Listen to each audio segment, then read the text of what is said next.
Oh, there we are. Good morning, everyone, and welcome to a special Friday meeting of Commissioners Court, 3 days earlier than normal. I appreciate your making that change. Will you join me now, and we will stand for a prayer and a pledge of allegiance. Dear Heavenly Father, we thank you once again for the ability to join together and take care of county business here in your presence. And at this time, we just give this meeting over to you, that you would preside, be our guide and our director, the one that provides us wisdom and decision-making capability to do what's absolutely best for this county. Help us to remember, Lord, that we're here to serve the people of Titus County, but foremost we're here to serve and to honor you. We just thank you for your gift of your Son that provides us with salvation. We're thankful, Lord, for the men and women that protect and serve and guarantee our freedom in this country. We just lift up them today and ask that you protect them and bring them home safely. Lord, make this a smooth meeting, understandable by everyone. Enable us to cooperate again to yield the best results. We just praise you in Christ's name. Amen. Amen. I pledge allegiance to the flag of the United States of America and to the republic for which it stands, one nation under God, indivisible, with liberty and justice for all.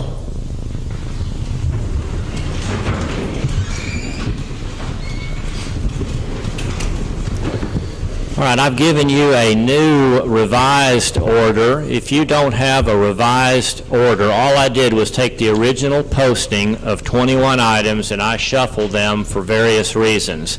And if you want a new copy so that you're not having to bounce around, we've got extra copies. But take a look, and if your number 10 is not consider and possibly approve change order number 6, then you've got the old version, and you may have one that's hard to follow. And if you want to get a new one, there's one over here on the table. But to respect some time and schedules of some of our visitors today that will be participating in some discussions, I've tried to arrange it where we could get them out quickly. I'll just make a brief statement. If you are an employee and you're here on any particular item, one that I would anticipate might be consider and possibly make changes to retiree health insurance policy, I've got that at the very, very last. And we've got probably an hour and a half, 2 hours of other stuff. If y'all want to take a break and come back, I'm just giving you that opportunity because it's going to be a long time before we get there. That's going to be number 20, just before the closing comments. With that said, I'm going to start with number 1, and well, first of all, let me make this clear. Today is the 8th of August, 2014, and it's a Friday, and we're having our meeting that would normally be scheduled this coming Monday, the 11th of August. We've bumped it back a few days to accommodate my vacation schedule, and well, this is going to be our first meeting of the month, and we will begin with item 1, public comments and or requests for information on non-agenda items in accordance with section 551.042. Has anyone signed up today to speak, Diane? Okay, thank you. Item number 2 is consider and possibly approve minutes from the July 28th, 2014 special meeting of the Commissioners Court. That was our second evening meeting in the month of July. Judge, I make a motion to approve the minutes. Motion by Commissioner Hinton to approve those minutes. Second by Commissioner Fields. All in favor say aye. Aye. Opposed? And there's none. Item number 3, consider and possibly approve. This is David, I've got you up first. I saw you come in. There you are. Consider and possibly approve a plan to expand the computer room at the courthouse annex. David's going to talk about a couple of subjects. David is from Cabro Technologies, and I appreciate you being here today, David. If you'll address that first one, then we'll get into the second one immediately following. But tell us about the situation we're dealing with over there in that space that we've allocated to all of the computer equipment that serves this county, that is over there in the courthouse annex, right by the, I guess we'll say right by the jury room and the district judge's office. Basically, they're planning on expanding that room. I don't know, you've seen the state of it where the wires and such are just kind of hanging. Well, I don't know that we're planning on it. That's what we're here to Okay, discuss. And you tell us why we need to, because these fellows really don't know anything about it. I mean, I'm aware of it, but start from scratch with them. Okay. Basically, we have a little closet that's air conditioned, and we keep all of the computer servers and equipment that we need in that one room. And over time, we've been adding new servers, new hardware, battery backups, all kinds of equipment. Plus, our internet has changed over the years, and so we've added more and more of this infrastructure. So this closet has become very convoluted. There's a lot of old wiring from equipment we no longer use, discarded, monitors and computer systems back from the 90s that are still they're being used literally to hold up other computer systems. It really just needs to be completely cleaned out, remove a lot of that excess wiring. And what my understanding from Sean is that they were planning on taking the room that we currently use for Cabro in the back, and then that side section, and they were going to kind of expand out that wall and turn it into a larger area to be able to allow for us to be able to add more computer stuff in there. I don't know any of the details as to how they were planning on, tearing down walls and putting that, but that was the understanding. At some point we need to do this. It's not something that's critical. I mean, it's certainly not going to affect anything, but in terms of just for being able to work and have more room to be able to add to it, because right now, whenever we have to have anybody else working in that server room, it's literally having to sit under a desk with a flashlight in one hand, a screwdriver in the other, and try to get around things. It's not very efficient for a server room. It just wasn't ever designed for that. Okay. Well, you say it's not critical, and perhaps it's not critical. To me, looking at that situation, it's a pretty, to me, it's an important situation that does need to be looked at. The only reason why I would say that it's something that needs to be dealt with is because of the prior leaks and the water coming into. Anytime you have water in computers, obviously that's a real bad mix. So that was one of the concerns I brought up to Sean when we saw what was happening. That whole area there, if there was a computer on we literally had buckets that we were using to try to catch the water so it wouldn't end up getting onto the floor, and the computers themselves are up on bricks to keep them from being on the surface. So, it's things like that. We just like to be able to really clean that out and put it up, mount things up on the wall like they should be in a normal server room, instead of just kind of laying out. Yeah, it's not a professional environment. There is space over there. Are all of you familiar with that, where the computer room is? You may or may not be. I don't know. It's not something that I take a look at on a regular basis, but it is back over there behind the district judge's offices. Ken Wilson would be glad to show you where that is. Right next to this is a hallway, and on the other side of the hallway is your current office. Isn't that right, David? That's correct. Small office, and then there's a small... On the side, there's another one. Another office that's really nothing more than a storage room for the court interpreter or the court reporters, I believe. Yes, I believe so. And that equipment could be relocated to another area. So what would be required would be nothing more than realigning some interior walls to at least double that space. From what I can tell, it would probably double it. A little bit more than double. You can see the biggest concern is like when we get like 20 computers to come in, we have these huge boxes just piled out in the hallway. There's literally nowhere to put them at the time when we're working on them. That would be one of the advantages of having that extra space, is we could actually be working on them, have benches laid out where we can have multiple stations working on them instead of having to do them in a serial manner like now. Okay. Are you looking at putting a hallway into this?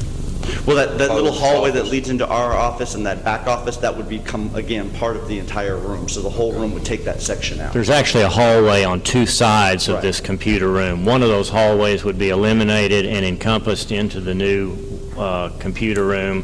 The existing hallway would remain there and would be the access point into this computer room.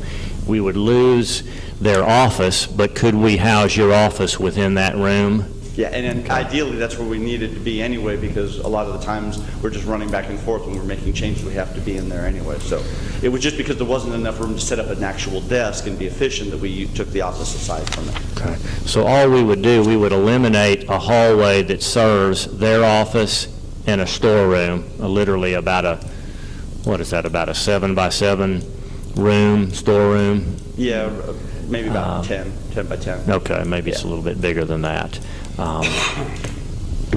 So that's what the situation is. I would encourage you to take a look at that if you're not sure of what that is, but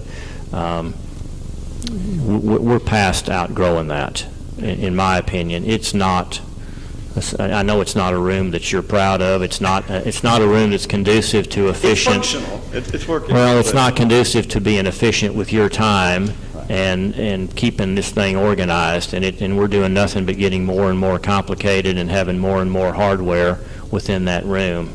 Right. So I would ask that you maybe consider maybe rolling that reconfiguration to give us more room in there, perhaps at the time when we look at the remodel for the Ratliff building. Maybe get a bulk job done out of a contractor that might do it a little bit cheaper.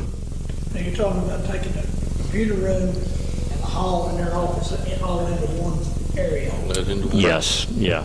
It really would not cause anybody any disruption. We'll have to find a different place to store the court reporters' equipment, but I think there's adequate place over there we can find for them. And this is in the very far back corner. It's not an area that anybody passes by on a daily basis other than Cabro. Well, Judge, I'd like to make a motion we approve the expansion of the computer room. Okay. How about you modify that to say, how about we seek some bids at the appropriate time to get that done, and I won't move forward until we understand what that's going to cost us and make sure that this job is no more complicated than I'm anticipating that it is. Yeah, Okay. All right. Motion by Commissioner Hinton, second by Commissioner Fields. Yes, sir. No, have anybody know the cost? We should know the cost. No, that's what I'm saying. I said we're not going to approve anything other than allowing me to look into how complicated of a job this will be and what the cost will be, and perhaps we can have Mr. Basham look at bidding that out when he does the bid work for the Ratliff building, if he feels like there will be some cost savings by bidding them both at the same time. But we won't proceed on anything until we have another thorough discussion on the cost of that project. Okay? All right, motion and a second. All in favor, say aye. Aye. Opposed? Okay, item number 4, which was the previous item number 15, presentation by Cabro regarding the county internet firewall in light of changes required by the Criminal Justice Information System, or what we refer to as CJIS. Okay. I'm going to try to explain this in simple terms, because I know if I get too technical, people are just going to gloss out, and I'm not going to get anything here. We have, for our county, we have several routers that operate as firewalls. Those firewalls protect the county's infrastructure, the network, from attacks on the inside as well as the outside of the network. And CJIS, the department of the FBI that controls the computer systems, have a series of requirements for next generation firewalls. These next generation firewalls are very different than the type of stateful firewalls that we're used to using.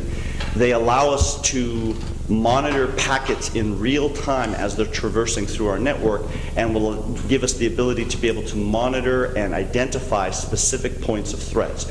With a regular firewall, the kind of firewall that maybe any of us that have ever used firewalls at home, you go out and buy yourself a router at Walmart or Fry's, and you hook it up, it generally just says block every port so that the computers behind the firewall are not available to the regular internet. And then you open up specific ports in the event that you, say, wanted to run a server from home or have remote access, maybe a VPN into your network, things of that nature. With the next-gen firewall, what these will also do, in addition to everything a stateful firewall can do, is it would allow you to identify and monitor packets in real time to identify where an attack specifically is coming from. Rather than just an IP address, you would know exactly this station is currently using it for this purpose. That's a requirement CJIS is listed in their 6-point bullet that we went through. And so we're going to have to replace our 2 firewalls, the one that we have at the Sheriff's Office and the one that we have in the Annex, and we're going to have to upgrade them to the next-gen specifications. That's a fairly large undertaking because we have a lot of, I mean, obviously our entire infrastructure is going through the existing systems. And we're going to have to be able to run them in parallel with our existing firewalls so that we don't have any downtime, but at the same time, we have to be able to match all the port forwarding, all the tunneling, all the VPN, everything that we're doing now has to be matched one-to-one so that on the weekend that we're going to do the deployment, it's a smooth transition. You come in Monday morning and everything should be exactly as it had been. We had a meeting with the IT committee yesterday. We discussed the CJIS requirements, and at that time, they decided to go ahead. We gave them several options. There's some lower end cost items, some more expensive ones. Obviously, the ones we really want to be able to get, the county simply should not, in my recommendation, should not get. They're simply not worth for this kind of an infrastructure. But there's some really nice ones that are out there that, you know, $130,000 for some of these that they've got. We obviously don't need anything of that caliber, but there are better ones out. We're trying to get basically the least expensive technology that will do what CJIS requires and give us a little bit more functionality than what we've had. The committee voted to purchase 2 SonicWall NSA 3600s. That's going to replace the SonicWall Pro 2040 that's currently in the annex, and it will replace the SonicWall Pro 1260, which is in the sheriff's office. So both of those systems will be going away, replaced with the new technology. Now, when the sheriff's office recently had a failure with that SonicWall, we were down for several days. I know some of you can remember where they were unable to use the internet, nobody could use anything, and we had to find a replacement. They don't make that model that we had to find, and so we had to get a replacement elsewhere. It took several days. When we finally came in, we were able to set it up and get it going.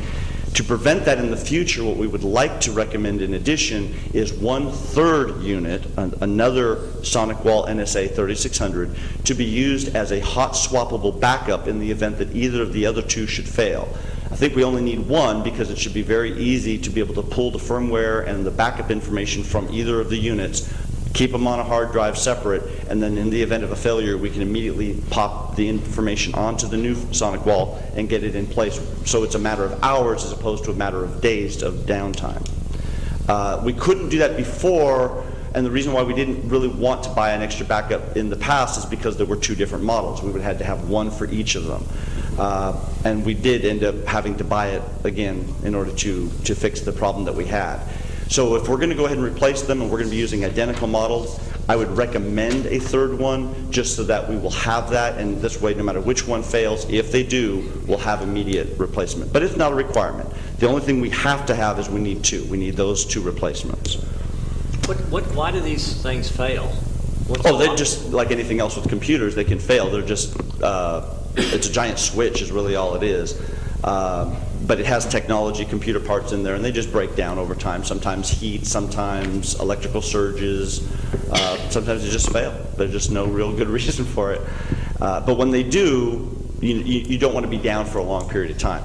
These are current models. These are next-gen units, so we can get replacements very easily. So even if we don't buy a 3rd unit right now, and then say, you know, a year or 2 something goes wrong and we need a replacement, we can get something pretty much overnighted to us.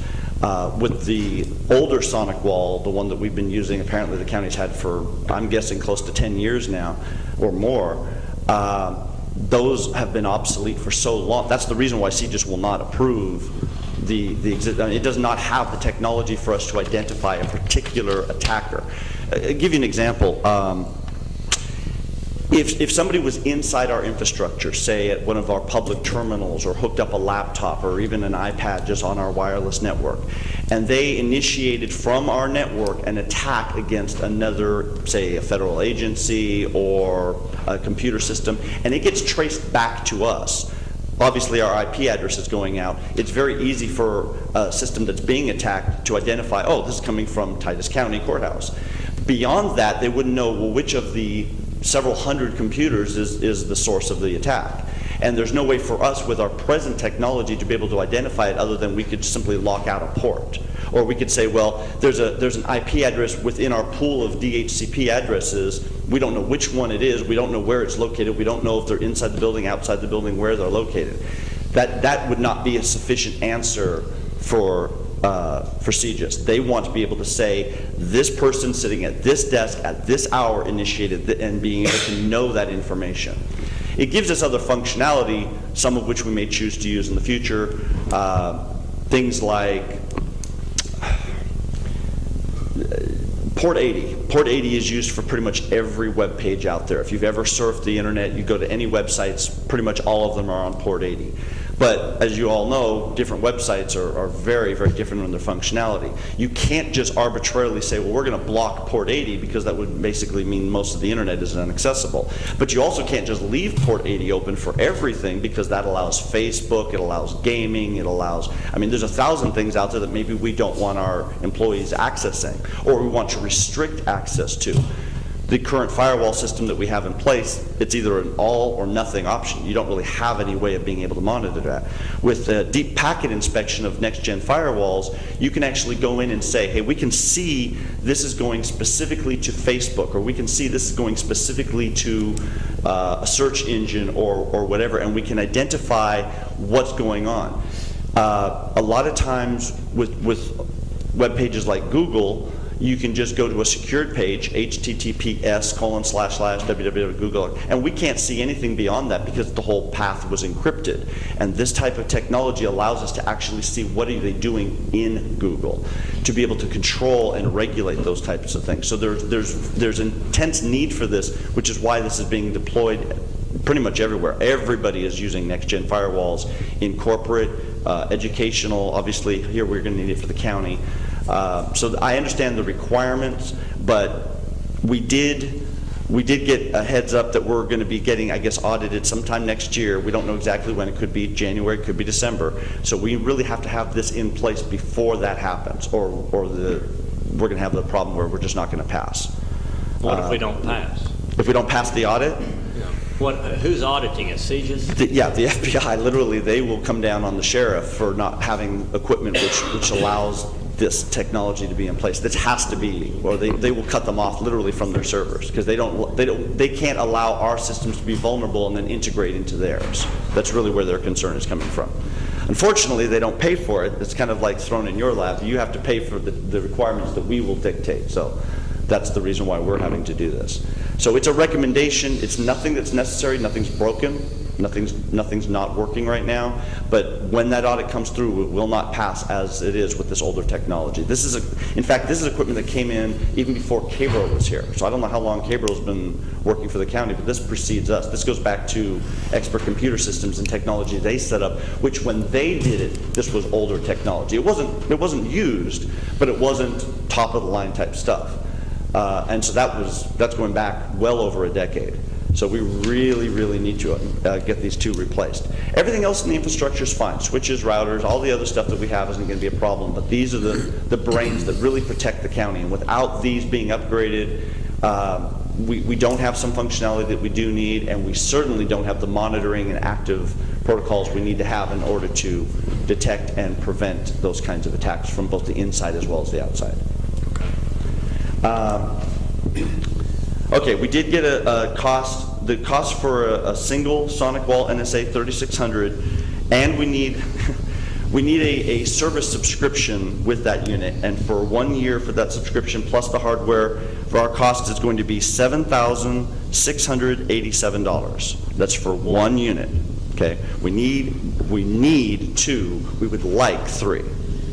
Do you have to buy the subscription for all 3? You don't have to buy the subscription on the third one. What we would do is we would get it on contingent that we could transfer it from one to the other. That's a licensing issue. We can work that out directly with Dell. The first 2, though, you have to have it on both because they're both active. They're both running. And subscriptions for these would have to be renewed every year, so that's going to be a recurring cost. I'd have to get the exact price, but it's usually about half, so probably about $3,500-ish per unit per year to maintain those subscriptions. Yeah, I know. They actually make more money on the subscriptions than they do on the hardware. I was talking to somebody who had bought the previous model, the 2600, and they were upgrading from older technology to this. And when they bought I think it was a 3-year, might have been a 5-year package deal from Dell on this. They threw in the hardware because they were buying the contract. I mean, it was that's how much money they're making on the service contract, and it's required. Without that, none of the deep packet inspection, we wouldn't have any of the functionality, the antivirus, anti-spyware, anti-fire, I mean, all that stuff. It's all something that they're selling on a subscription basis. It's just a way for them to make money every year. That's really So all it that is. third unit, just the hardware only without the subscription, would add how much if we got that third backup? If you got the third backup without the subscription, you're looking at roughly, I'm going to say 3,500, maybe 4,000 tops. You can get them all with a subscription, but I wouldn't recommend it on the third unit if you bought it, because honestly, the subscription would never get used, the year would run out, and you're just throwing that money out the window, so. All right, and now what's it going to cost to pay you guys to install this stuff? To actually set it up, obviously, we're going to have to map out your topography. We don't have a map of your network at this point. We've basically been working on what's already been built.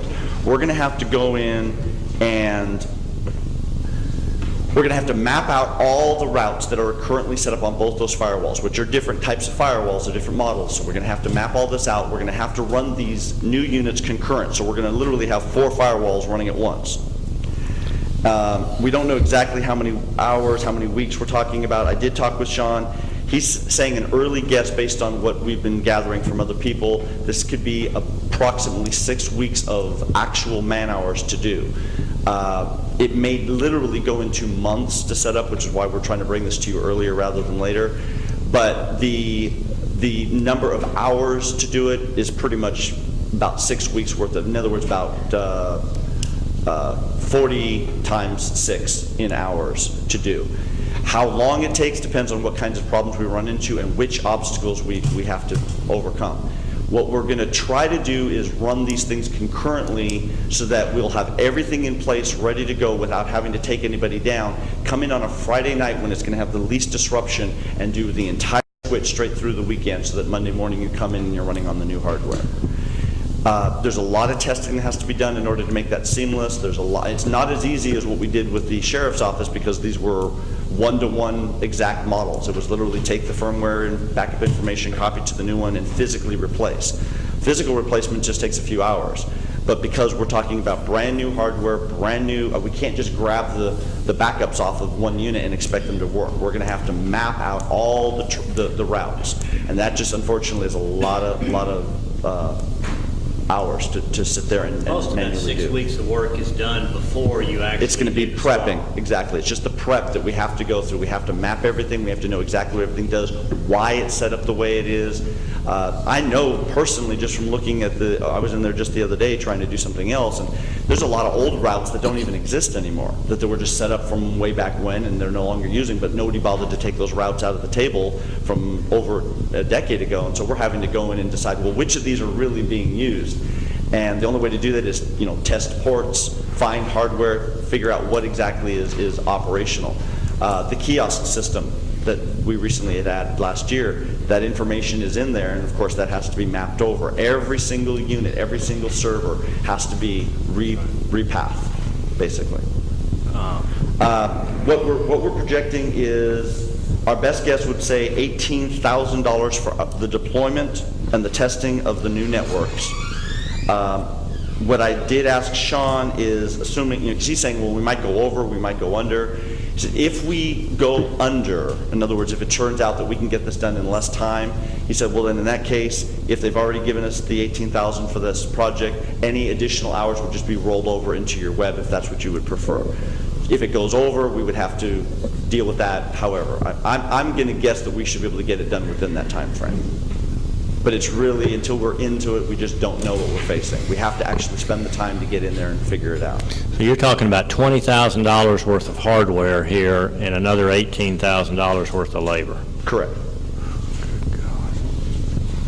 What was the recommendation? Well, Commissioner Riddle serves on our IT committee. What was the recommendation of that committee, Commissioner?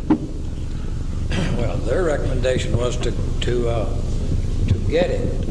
I have a couple of questions, though. How long does the Department of Justice give us to get this new technology involved? Is it they give you a time that it has to be done? Generally, what they'll do is until they audit you, there's not a problem. So we may not get audited until the end of next year, in which case this is something we could address much later. Once you fail the audit, it's an immediate, you must fix this right this second kind of thing. Otherwise, they would literally threaten to pull the plug on the sheriff's office. Okay, Now, if they knew right now we didn't have this, that might be a problem, but there's no reason for them to, nor would they care until there's an audit. Because our systems are protected. It's just not up to the standard that they want us to be. Talking about having the third piece of spare Right. thing, what happened when you were down last year for a long time? I mean, what's the problem if we are down and we don't have the third one? Is it a severe problem? You were down a week or before, and what happened at that point? Well, the sheriff's office had a problem because, of course, it was only affecting them. It was their firewall that Right. failed. They were offline. They could not use the internet. Nothing could come in, nothing could go out. So they were even the booking system. I mean, they literally had to do everything manual. But they were able to function until you got it running again for them. I mean, so Correct. so that when you consider having a spare part laying around, I think you should consider what the scenario is if you don't have the spare part. Right. If it's the sheriff's, we don't know, of course, which one would fail. We're hoping neither one will ever fail. But if it's the same one, again, that would fail, and it would only affect the sheriff's office. If it's the annex one, it would affect everybody, including them, because all of our internet comes in through there. So if that one were to suddenly break, yeah, it would affect pretty much the whole county. It just depends on what fails. And honestly, that's just a risk assessment. You have to decide whether it's worth the downtime versus the extra $4,000 to have a spare in the event that it fails. Now, the nice thing about having the spare, though, is because since you're not paying for a subscription on it, it could sit around 10, 15 years, and when you do have a failure, you don't have to go out and acquire one. The problem we ran into, and the reason why it took so long, like you said, a week, was because nobody sells it anymore. We had to try to track one down somewhere. We certainly wouldn't have that problem now. If this new unit were to fail, we'd have another one out 24 hours. So it's not like we would be down a whole week in any event. Okay. All right. Well, so we'd be talking about knocking that 38,000 down to 34,000 if we said we'll forego that third unit. What was the outcome in your meeting yesterday? The outcome, but I thought it was 2 servers for the 3,600. Correct. But the numbers were $7,600 a piece, total of $15,000. Correct. If you buy just the 2, it's $15,374. Right. If you get the third unit as a backup, it would be another about roughly $3,500, Wait a minute, $4,000. $7,600. Sorry? $7,687 for one. Uh-huh. 2 of them would be 15. Why'd you say the third one, it wouldn't be 7,600? Oh, no, well, it would if you bought the license as well, but you don't want to buy the licensing on the third one. It would just be a waste. Because you're not actively using the third one. It would be in a box ready to go. That included the license. Sorry, yes, I should have explained. That 7687 is both the hardware plus the license from Dell. We wouldn't need the license on the third unit. You'd save about 4,000 if you didn't buy that third one. About half of that You wouldn't license. save 7,687. Right. Okay. What was the committee's recommendation? That we do it. I don't think that time wasn't imposed or anything. I'm not sure. Did they have a comment about the third unit or not? Yeah, I don't think the committee wanted to get the third unit at this time. You voted not to get the third unit, just 2 units. It doesn't take them that longer to face that 3,600 if one of them goes down now. I mean, it might be 10 years from now, we're not making them, but that was the recommendation of the IT committee that we only buy 2, Judge. Okay. All right. A lot of time on this. What would you like to do? This is an expense that we could shove into the next budget year rather than before the end of September. Mm-hmm. Would we need to prepay this? Probably just the hardware. I mean, I have to check with Sean, of course. I don't know the specifics of how this is done. I know the hardware, obviously, we'd have to buy that up front. I don't know how much this falls into security. This is entirely a security issue, really more than a computer issue, so I don't know how that works with your budgeting. But But I think as long as we have the money to buy the hardware, we can go ahead and get that. In the meantime, we can still get started on mapping out the infrastructure. There's a lot of groundwork we have to do before we can even touch the hardware. Okay. All right. Y'all what do you want to do on this today, if anything? I need to, the technology is always high when it's new. It's first, and then it goes down. Right. And so I don't know, this is new technology. Apparently it's not. Some people have it, and the government wants a little more control. Well, this is basically it's the low-end, next-gen firewalls that are available. They are brand new units, but the higher-end ones generally run anywhere between $100,000 to $130,000 per unit, and that's not with the license. That's the hardware. We're really trying to get you the best deal. The one I originally looked at when I was trying to find a replacement for what we have, they were $36,000 a piece. And Sean said, that just isn't going to fly. I said, well, that's what we need. So, well, that's not going to work. So we had to come up with a solution. This does not give us all the functionality I would like for the county to have, but it does match all the functionality we currently have. It gives us additional functionality for some things that we couldn't do before. And most importantly, it will pass the audit. What we have right now will not. Okay. You know, Ma'am. Also, I know to think about that we could probably pay some of this out of the courthouse security fund. And we could check to see What about technology fund? the courthouse, What about technology rather than security? you would have to get K and all those. I mean, yeah, either one probably. Yeah, I think we're going to want to utilize that as much as we could. I mean, this is a okay. All right. as a thought, maybe we should, is there any way we could talk to Carl before if there is some funds to be taken out of that, or where we could get it, some of those, either one of those funds? Yeah, we sure could. I'd like to see us shove this into the next budget year rather than this year. I mean, Well, you're not going to get audited this year. I know we're looking at, I mean, at time is of the essence if they are to audit us early, but nonetheless, we should, well, we'll find out how much of this we could utilize the technology fund and the security fund, but still we're looking at, basically the decision is $34,000 or $38,000 to get this done. We need to at least have a date planned in the future, whether we plan for it to be in the new budget year and just simply put it in the new budget, or whether we make an emergency allocation this year's budget. But we can find out from Carl. Yes, Deborah? And I thought this would affect that, but I do know that CJIS is coming next month to audit my office. Coming this month on mine. To audit, and I don't know if that's going to affect that.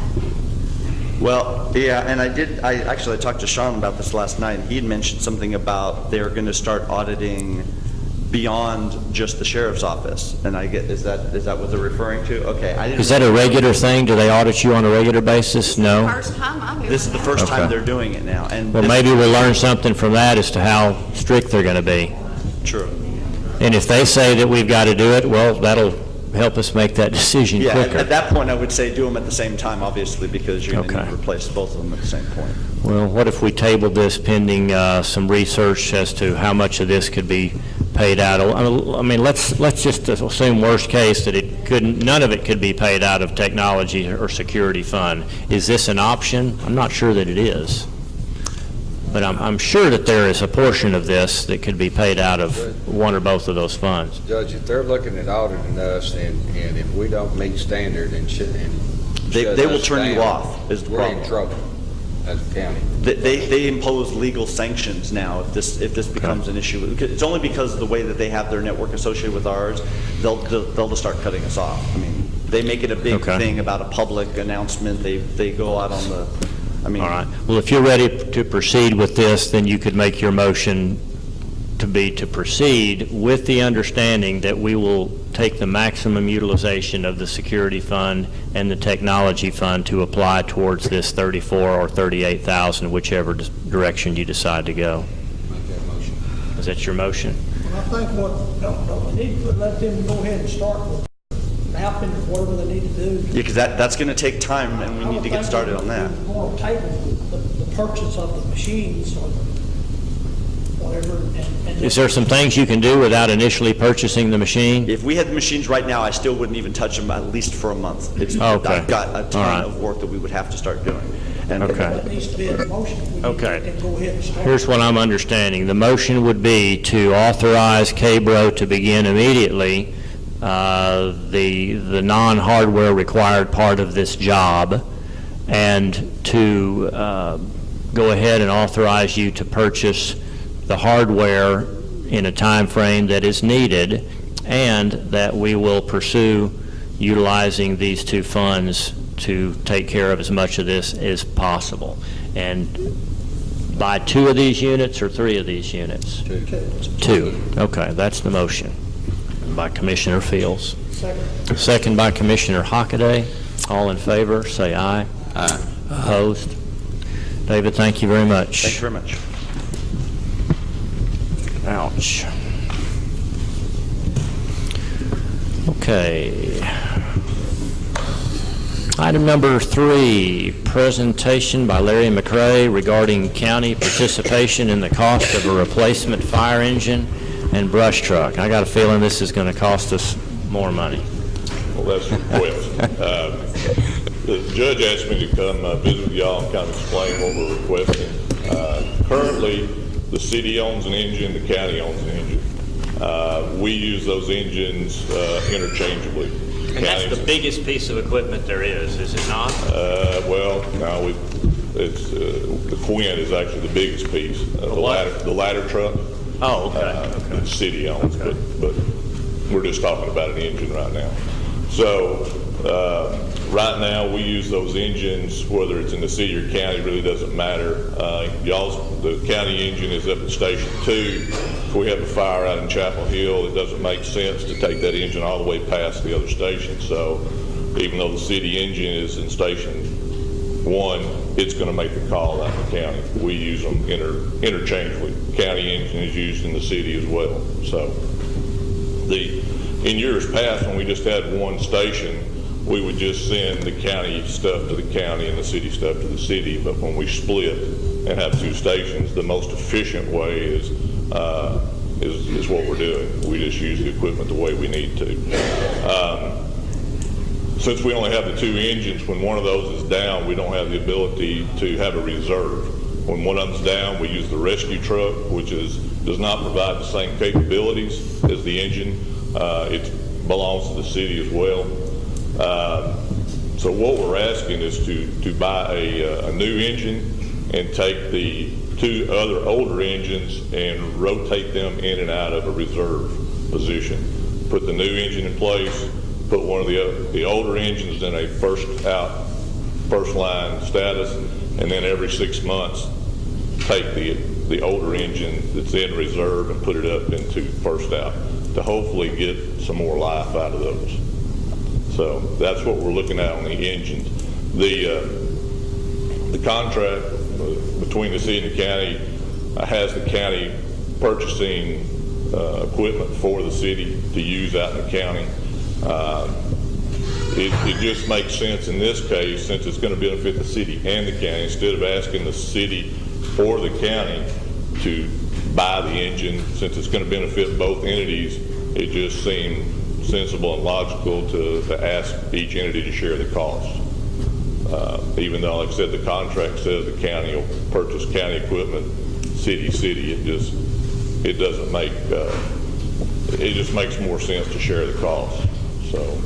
But right now, they're titled, one is titled in our name, one's titled in the city. Correct. Who bought the last one? The county. Yeah, the city's engine is a 2002 and the county engine is a 2003. Oh, okay. Yeah, and both of those fire engines have had the motors replaced in them. We replaced the motor in engine 1 in 2012 and the motor in engine 2 in 2013, and that was about a $20,000 repair job for each one of those. So the engine's been replaced, the motor's been replaced, transmission pump seems to be good on both of them right now, but that's kind of what we're looking at, is trying to extend the life of those by by rotating those in and out of service every 6 months with a new engine in place as well. How do we know that that's a fair allocation, 50/50? I mean, I don't know, maybe you have a better idea. Obviously, if 80% of the fires were within the city limits and 20 were outside, that wouldn't be a fair allocation, but I don't know the answer. I went back and pulled our records for the last 5 years just on fires. 58%, almost 59% of the fires are in the county. Okay. So, I mean. Is there any practical problem in joint ownership of this new piece? Or is there any practical advantage of separate ownership? We've already kind of set the precedent. In 99, the county, the brush truck we're asking you to help on as well. The county in 99 purchased the cab, chassis, and bed, and the city purchased the firefighting module that goes on the back of it. Quite frankly, I don't remember why we did it that way back then. It's worked fine since then. The contract and as far as the maintenance and all that, once we have the equipment in our possession, whether it's owned by the city or the county right now, it's a responsibility of the city to maintain all the costs on it. It's like we put a $20,000 motor in the county truck, but that's a responsibility of part of our responsibility on the contract. What's this going to cost? We're estimating around $400,000 for the engine and about $28,000 for the brush truck cab and chassis. $400,000 for this engine that we would own jointly, which means about $200,000 for each entity. Correct. Okay. And Plus then 28? Yes, sir. The cab and chassis for the brush truck is about $28,000. each or split the 28? The 28 would just be on y'all's. The city already owns the firefighting module. We're just asking the county to replace the cab chassis and bed for the brush truck. Okay, so it's two pieces. You put all that fancy equipment onto just a plain Jane bed. But what you need right now is the bed and the cab and the the motor. brush truck would be the cab and the chassis and then a flat bed that actually goes on the back of it, and the firefighting module sits on that flat bed. Is that brush truck the 1999? Yes. Yeah. Are those brush trucks 3/4 ton? 1 ton. 1 ton? Yes. Judge, we probably need to renew this contract. There's, the city, that thing hadn't been renewed since 2010. It probably needs renewing. How long is it good for? Well, 10 years. Good to 2020, but I think it's supposed to renew the whole thing. Well, it has a clause in there that either side can terminate within 60 days, but it says renewal yearly, and 2010 was the last time we had it signed. So it hasn't been there since you've been here, Since when? since you've been on. Okay. So it's a good idea to go over it and just update it every so long. Okay. Yeah, we renewed it in 2010 for 10 Yeah, years. that's the date on this one, August 10th of 2010, so exactly 4 years ago. We would renew it until 2020. Yeah. In the previous one, we never, once it went into effect, unless the city or the county wanted to terminate it, it just perpetually continued on for the 10 years. And that's kind of why we set this one up. It's with the 10-year contract. Were you proposing taking a look at this and renewing it to adjust the monies involved, or just because you thought it was time? I thought we probably just need to redo the whole thing. Okay. I saw the 2020, and that's fine. I just thought, because it's been 4 years, to kind of keep up with our contracts, to know that somebody has looked at it Okay. for 10 years, so it doesn't matter. All that on the front there, and all, I think all that includes goes to 2020, so, the protection part that we pay the city for protection, so Okay. I think the contract probably just needs to just look at it and make sure it's Yeah, it's basically the same contract we've had in place pretty much forever. We exceed the county contract. If you notice, we're only required to send 2 people and 2 pieces of equipment out in the county, and we send on average probably 10 firefighters, and if it's a structure fire, we send an engine, 2 command vehicles, a tanker, If it's a rescue call, we send an engine or rescue to command vehicles and, about 10 people. So we really exceed what we're asked to do in the contract. Yeah, they've always exceeded what's in the Yeah. contract. Yeah. Any questions for Chief?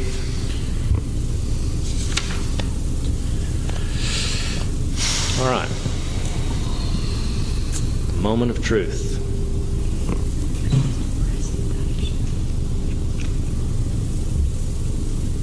We're looking at a total of $228,000. That's the estimate on the engine. Estimate. Yes, Yeah. yes. When would you anticipate needing to do this? Within the calendar year? It usually takes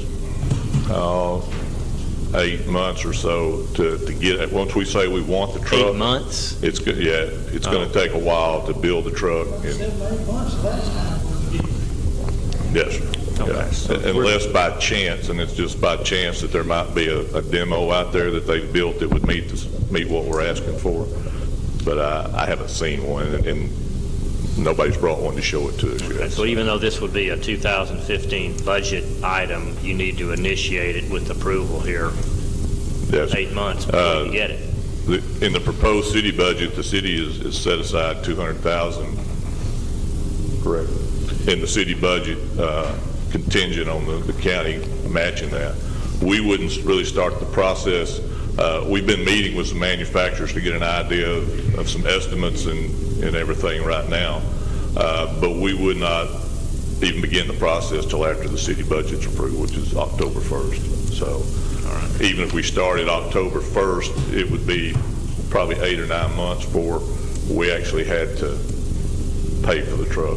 I know at one point when we estimated a truck before, we got a pretty good discount of about, I want to say about $20,000 if we prepaid the chassis, which meant when the chassis arrived at the manufacturer, if we paid for it then, it'd save us about $20,000. So whether that'll be included in this proposal that we're looking at this time, because we're buying it, it's through HGAC, where we don't have to go out and actually bid the truck out and write all the specs.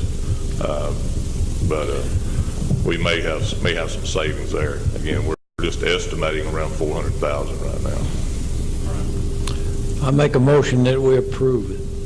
Okay, motion. 2015. It's just a presentation. Just presentation. You'll have to put- Oh, yeah, Yes. that's right. Well, we'll save that hard part for the next meeting, but does this sound like something that y'all are going to be willing to do, or do I need to get you some more information for you to vote on this in 2 weeks? I don't have a problem with it because you sit down and we've done this before, been through this before, but you go start your own fire department and see what it costs. Everybody's working together on this, our volunteer fire departments, and I guess it depends on whose name we put I it. think we have the best fire protection in the state of Texas. Anything else you need to be able to vote on this in 2 weeks? Okay. Motion by Commissioner Hockaday to table any action. Well, since it's not a motion, it doesn't need to be tabled. We've discussed it. We appreciate you guys being here. It sounds like we're willing to go along with this. I'll have this on the next agenda for a vote. Sure. If you have any And let questions you know. in the meantime, feel free to call. I'll be happy to answer. Okay. Thank you both. Thank you, Larry. Appreciate it. Thank y'all. Mike Aarons, anything you want to add? Okay. Thank y'all. Item number 6, which was previously item number 7, for those of you watching on the internet, this is discuss and possibly approve an auditor for the 2013-14. Oh, those dates are wrong. I've got that wrong. This was intended to be well, no, that is right. 2013 and 14 is what we're getting ready to audit here for the year ended September 30th. And we've asked for a package deal quote that would include audits for these next 3 years. So for the year ended September 30 of 2014, 15, and 16. And I believe you have been given Carl's summary, and Carl put these numbers together that included not only the base price of the audit, but the anticipated cost of travel to give us an apples and apples comparison. And he has whittled these down there before you. You've got Henry and Peters, Arnold, Walker and Arnold, Conway and Company, Patillo and Brown, and Whitley Penn. And I'll just, if you don't have those, for those of you that are in the audience, I'll just kind of run down these figures. The Henry and Peters quote, $31,500 for this year, going up to $32,445 next year, and then $33,400 in the third year. Arnold Walker, those same 3 years, $27,850.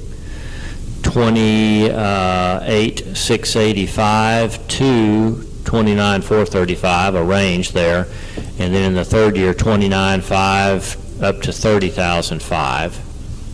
Conway and Company, $27,000, $27,800, and $28,645 in the third year. Patillo and Brown, $36,000, $36,750, and $37,500. And then lastly, Whitley Penn at $26,800. That $26,800 bid by Whitley Penn included an anticipated hours total of 210, which was significantly less than all of the others. The other comparable hours, 370, 260 by Arnold, Walker, and Arnold, who has done it for us many, many years, 347 hours, and 340. Carl's concern was that they've missed something here and haven't allocated enough hours for this job, and hence the low bid of $26,800. Carl's recommendation is to get you to focus on two companies, Arnold, Walker, and Arnold, and Conway and Company. Pretty close dollar-wise. You have these summary figures here. I'll just give you my comments. We're getting outstanding service and work out of Arnold, Walker, and Arnold. I love spending money locally. This is a local firm. We have Conway and Company that has given us a comparable bid, in fact, a few dollars less. We would be spending our money with an outside, out-of-town company. However, if you perceive a benefit in bringing in a different auditor for a 3-year period, then you will give that some weight. So I will open this up for discussion and ask what your thoughts are in choosing an auditor for the next 3-year commitment. I'm going to go ahead and make a motion, we can take Arnold, Walker, Arnold, and keep our tax money in Titus County. They all live here, they pay taxes here. I think that's the right thing to do. Not much money difference in it, so I'll make that into a motion. Okay, I have a motion by Commissioner Hockaday that we go with Arnold, Walker, and Arnold. Second by Commissioner Fields. Any discussion? All in favor, say aye. Aye. Opposed? Okay, we have a nay vote by Commissioner Riddle. Lanny, there you are. Thank you very much. Thank you. I just want to say thank you for, really all these years of service that we've been able to give you. And thank you for this confidence in us to continue for another 3 years or 5 years, however you decide to do it, or 1 year, whatever you decide. And I really, really do appreciate it. And we've enjoyed this relationship these years, especially with commissioners and officials that we deal with. And we don't take it for granted. And we really do appreciate your confidence in us. Thank you very much. Well, we made you work for it this year. I've had a discussion with Lanny and with Lanny's partner, Bob, and I kind of explained the situation and what we were thinking about. And Carl and I have talked about this, about the trade-off between using local folks versus bringing in a new set of eyes. And sounds like you won out. We appreciate your time and the good work you continue to give us. All right. Very much. Thank you. Thank you. Item number 7, which was previously the item number 9 on the original, consider and possibly approve a change to the Caddo Trace subdivision. And I don't see Mike Edwards. I didn't think Mike was coming today, but just yesterday afternoon, I got in a miniature copy via email of the revised plat of the Caddo Trace Estates. I told Mike I didn't feel like he needed to make a special trip over to Sulphur Springs to the surveyor, and this is the surveyor sent this directly to me, and he and I discussed this before he did his work. But what you will see on this plat is that the difference is up there at the very top, where you now see one long rectangle in lieu of 7 individual lots. Nothing else has changed on this other than that is now one solid piece of acreage at about 4.75 acres, removing the previous lots in there. The total expenses that we have incurred in order to get to this point, we sent out certified letters to all of the residents of that community. We had postage of $71.04. We ran the ads in the newspaper, apprising everybody that this vote was coming up. Those newspaper ads, $255.28. A total of $326.32 of county money was spent bringing this to where we are right now, and Mr. Edwards does understand and said up front that he would cover the costs of this if we would consider his request. I would like to see us have the actual official survey plat in hand to file with the clerk, and any action that you would take if you choose to approve this request would be contingent upon us having that final copy in hand and a check from Mr. Edwards.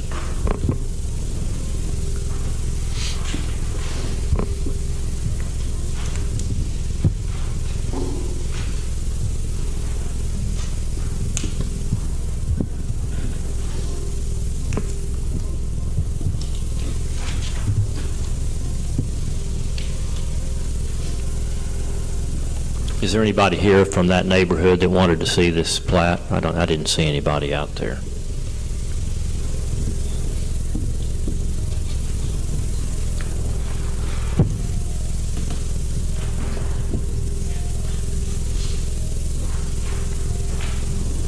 You're saying this depends on the final plat. Well, I'm just saying, I told Mike, I said, you're welcome just to get me this and not have to make a late afternoon trip to Sulphur Springs, since they literally just finished this yesterday. But I would say, Mike, if we approve it, it'll be contingent with you bringing a copy of the actual full-size plat to the clerk's office and making your payment. He said, no problem. Okay, motion by Commissioner Hockaday to approve the changes to the Caddo Trace Estates. And those changes include and are only a revision of the northernmost 7 lots into now a single unimproved 4.75 acre tract. And as we have said before in previous meetings, this court is not taking any action on any existing restrictions within that. We are simply changing 7 lots into 1 tract. And the approval would be contingent upon receipt of the actual full-size plat from the surveying company, as well as payment of $326.32 by Mike Edwards. Second. Second by Commissioner Hinton. All in favor of this approval, say aye. Aye. Opposed? Thank you.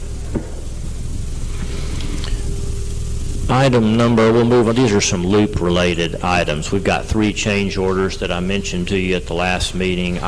This is time extension number 2 for Williams Brothers on the 271 project. There's no money, no cost to the county on this to Williams Brothers. They are simply asking for an extension of contract time due to the additional work required for the county for the CR 2040 overpass. and this takes us into late September, which is past the date that they thought they would have the road open just to take up final punch list items. Again, no money involved in this, just an extension of time through the end of September. Make that motion. Motion by Commissioner Fields for approval, second by Commissioner Hockaday. All in favor of approving the time extension number 2 for Williams on the 71 project, say aye. Aye. Opposed? Item number 9, which is the previous item number 5 on the original agenda, consider and possibly approve change order number 5 on the FM 1000 project in the amount of $5,302.50. And if you'll recall, this was moving some poles, installation and removal of 150 linear feet of temporary guardrail barrier with end treatments. We're not moving the poles, we're just protecting the poles for this 150-foot distance. This was not an error. Just by the time that the utilities got moved, which nobody can guess exactly where they would need to be, it required for safety purposes to keep a guardrail to protect those poles. And the cost of that is $5,302.50.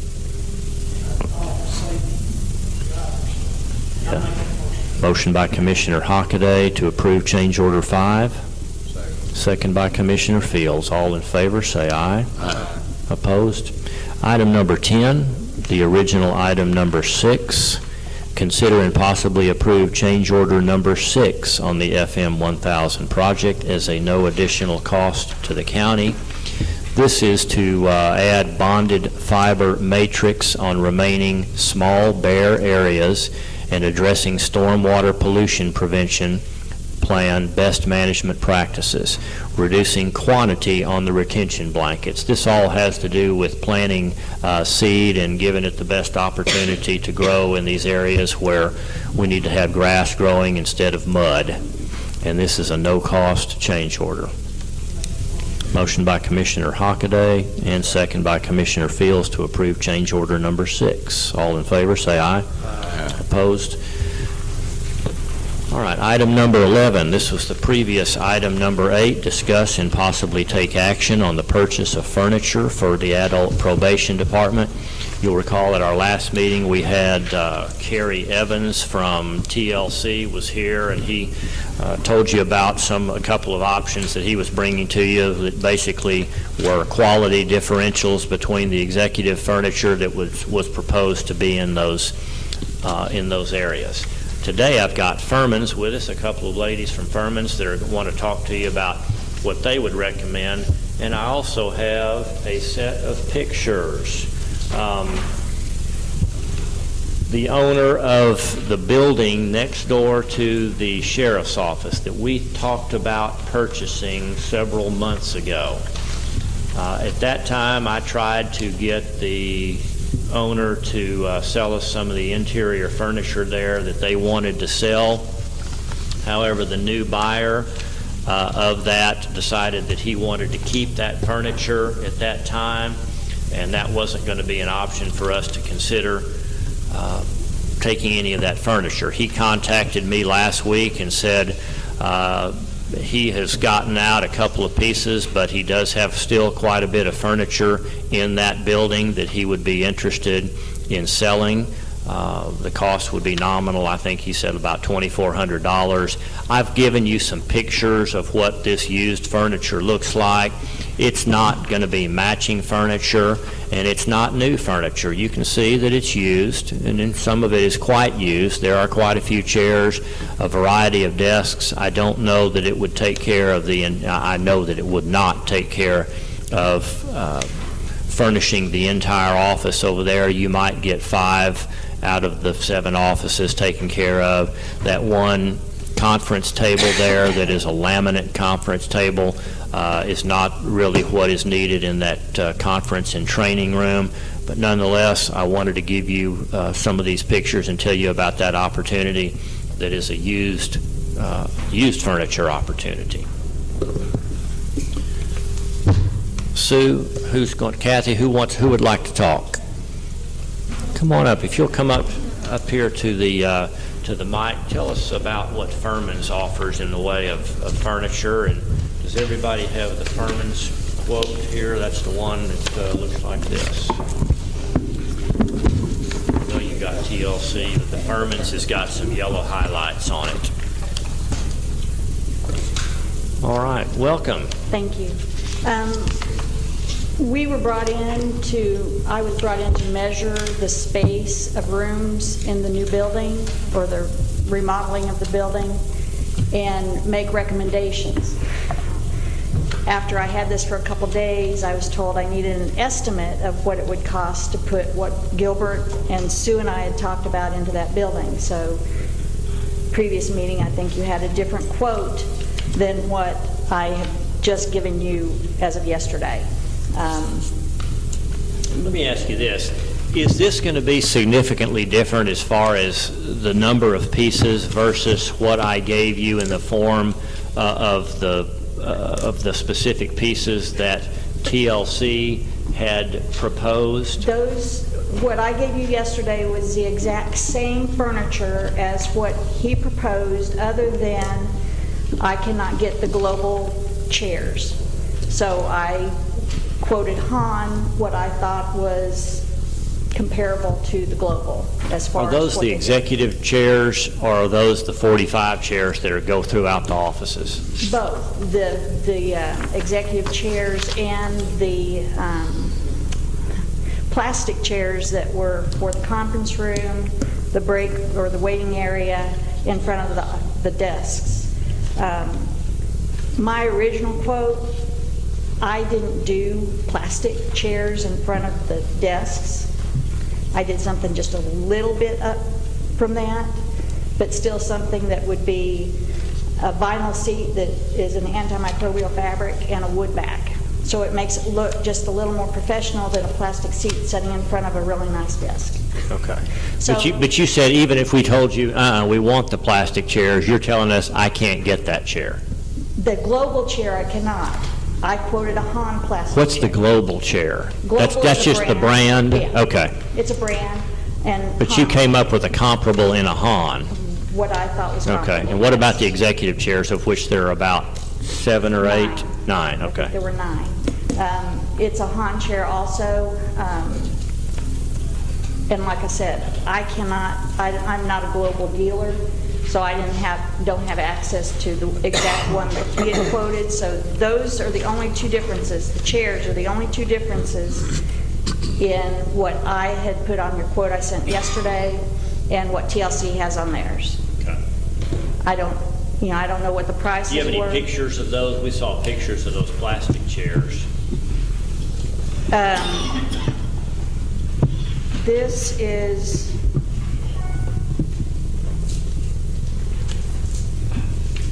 This comes in different models, but this is the executive chair that I quoted. That shows it in the mesh seating, but I did fabric upholstery, actually a black vinyl edge on microbial vinyl on the chair. And again, I think I told you in the email that TLC had quoted 2 options. And I understand probably wanting a little less expensive option as opposed to a higher option. But when you look at the difference between the warranties on these 2 options, Han is a full lifetime on everything, the seating, everything. And the Bush option is a 10-year commercial. I wouldn't even probably recommend it for the county, just because it's what we refer to as put together furniture. It comes in pieces.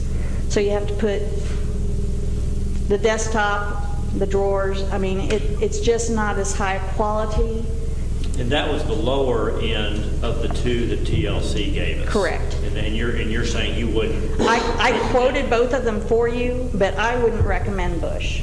I mean, I've been doing this for a long time, and I've been in a lot of offices, and Bush furniture is not something that's going to hold up for a lifetime that you've got in the county. I mean, if you look around, you've you've got some Han furniture here that's been here forever, so. Before we jump to the desks, on the chairs, these are the executive chairs. Do you have a picture of the 45 chairs or however many that you have quoted there, or are you mixing up a bunch of different types of chairs? No, I'm not mixing up chairs.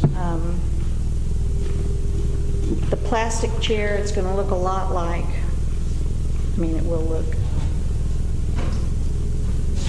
find it in this book.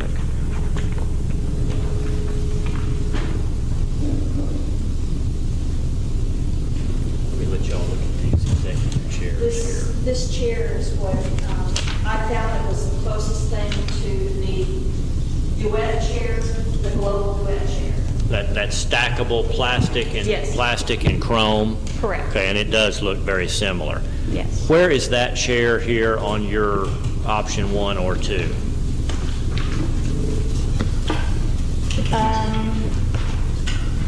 Item number 7, the 4041 Olson high density stacked chair. Okay. And you've got a quantity of 12 on that. That's 12 cartons. Each carton has 4 chairs in it. Okay, well, that's what I was nervous And about. you can only buy them by the carton, so you're going to get a couple more chairs than the 45. Okay, so I was looking at your price of $242, and I'm That's thinking, per we don't carton. need a $242 waiting room chair. That's No. 4 chairs, so it's roughly Correct. $60 a Yes. piece. Okay. Yes. And you've included that on both your option 1 and your Yes, I did. option 2, okay? I didn't change the chairs from item 5 down on both quotes, or just the chairs, chair mats, training tables that they put in there. Another thing, the training tables, I sent you a drawing of the room, the size of the room. I measured the room and put the 24 by 60 inch training tables in there, and I'm not sure how you'd want to configure them. But if you go with the way that I have the drawing set up, there's not enough space in there for 8 tables. So, Here's the diagram she's referring to. It's directly behind your Furman's quote. And so she's talking about not feeling like we had adequate room or for 60 for the inch. size or the type chairs. And that was a 60-inch wide, that was a 5-foot wide table. By And so 24 inches deep. By 24. So you've placed them in here, and the point you're making here is They don't fit. you're awful tight. Is 1.7 inches, 1 foot 7 inches 1.7. not adequate between those tables? No, you need at least, typically you need 3 feet between the end of a desk and the beginning of a next to be able to have room to scoot your chair out and be able to get in. That probably won't leave you a whole lot of room to walk behind somebody sitting in a chair. So to have 8 tables in there of that size, unless you reconfigure them a different way that I couldn't come up with, 8 tables won't fit in there of that size. What do you see? My original quote that I did was a 24 by 54 inch wide table. So you could still get 2 people, it'd be tight, but you could still get 2 people at a desk, at a tabletop. But then you'd have almost 3 feet aisle space in between them, and you'd have about 3 feet in between the desks, or between the tables. Well, you're only cutting it down from 60 to 54, so you're only adding a foot to your aisle. So that takes you from 1 foot 4 inches to 2 foot 4 inches. Well, it was a little over that, but, say, I Okay. don't have that drawing with me, but. Okay. But actually, you still have only 1 foot 6 inches between the tables. with the 60-inch tables. I'm saying the distance from the back to the front of the next table, aren't we still too tight if we Yes. stay with the same quantity? If you do 8, yes, it's too tight. You really probably only need 6 in there. But no, she's not narrowing the table. You're still going with a 24-inch Correct. table, Just taking 2 of them out. Right, going down to 6, right. which will only seat 12 people. And I don't know if if Gilbert's see- thought about that. John, what do you think about that? How many folks do we need to sit in there for training at a time? Well, our objective, and I told Chris what we need to do, but I guess if he's thinking of one long thing, the objective was to start doing our DWI,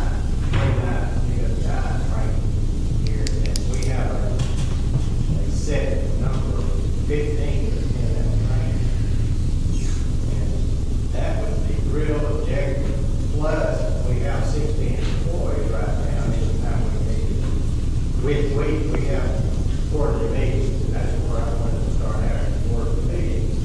But we didn't necessarily have to have all those tables. The table requires a DPS. If we're going to do a GWI class, they have to have the participants have to be sitting at a table or a desk. I guess there was some miscommunication with me and Chris about all that part. I think he from the get-go assumed that a long table would work. And I think that when the furniture company got involved is when this got reconfigured. I don't think that Chris did this. So, I don't. Yeah, I just talked to Gilbert, and he told me that they wanted training tables in there that could be moved around. Yeah. He didn't tell me how many people needed to be seated, or he didn't give me. Do you see a way that we can accomplish sitting 16 people in here, which would require 4 tables? We narrow that 24-inch table down to those skinny ones that I've been to conferences that were about, what, 15, 18? 20-inch deep table, and that would give you a little more space. What's a workable distance between those tables? You said 3 feet. What can you live with? I'd say 3 feet. It's probably gonna, I mean, you consider these people sitting at this desk here. I mean, sitting right next to the desk and coming out, you're talking probably 20 inches at least, and that doesn't give you any space to move out. So yeah, to have enough space in between. So our room's too small? What's the solution here? Well, if I knew then what I know now, and was given information to be able to give you the best option, whether that be one table or to know how many people needed to be seated in that room, then I could maybe come up with a different option. Well, and it sounds like that. It sounds like that's where we are. We better not go and approve something here that even to me looks like, wow, that's too tight. Well, and the one reason, or one of the reasons that I am here too, is to kind of make it the recommendation of staying local again too. Okay. I mean, Furman's is just down the street, and we will work with the county in any way that we can. I've also, those prices that I've given you for the Han stuff are Tex-Mass prices. Or what? Tex-Mass prices. You guys belong to Tex-Mass. Yeah. And I asked you that, and you confirmed that. So we know we're getting really good pricing because we're in the state pool. I can't change the pricing on furniture. That's determined by the state and Han. So. All right. But. And your prices do not include installation. An estimate of the installation charges is $4,000. So in either of these two options, we need to add on $4,000. Around that, depending on which one of those options you pick, it could go down because the Bush would obviously take more putting together than what the Han would. Okay. Because it comes in separate pieces where, and the other reason I put that separate is you have the option, if you have the people, that you can install that furniture.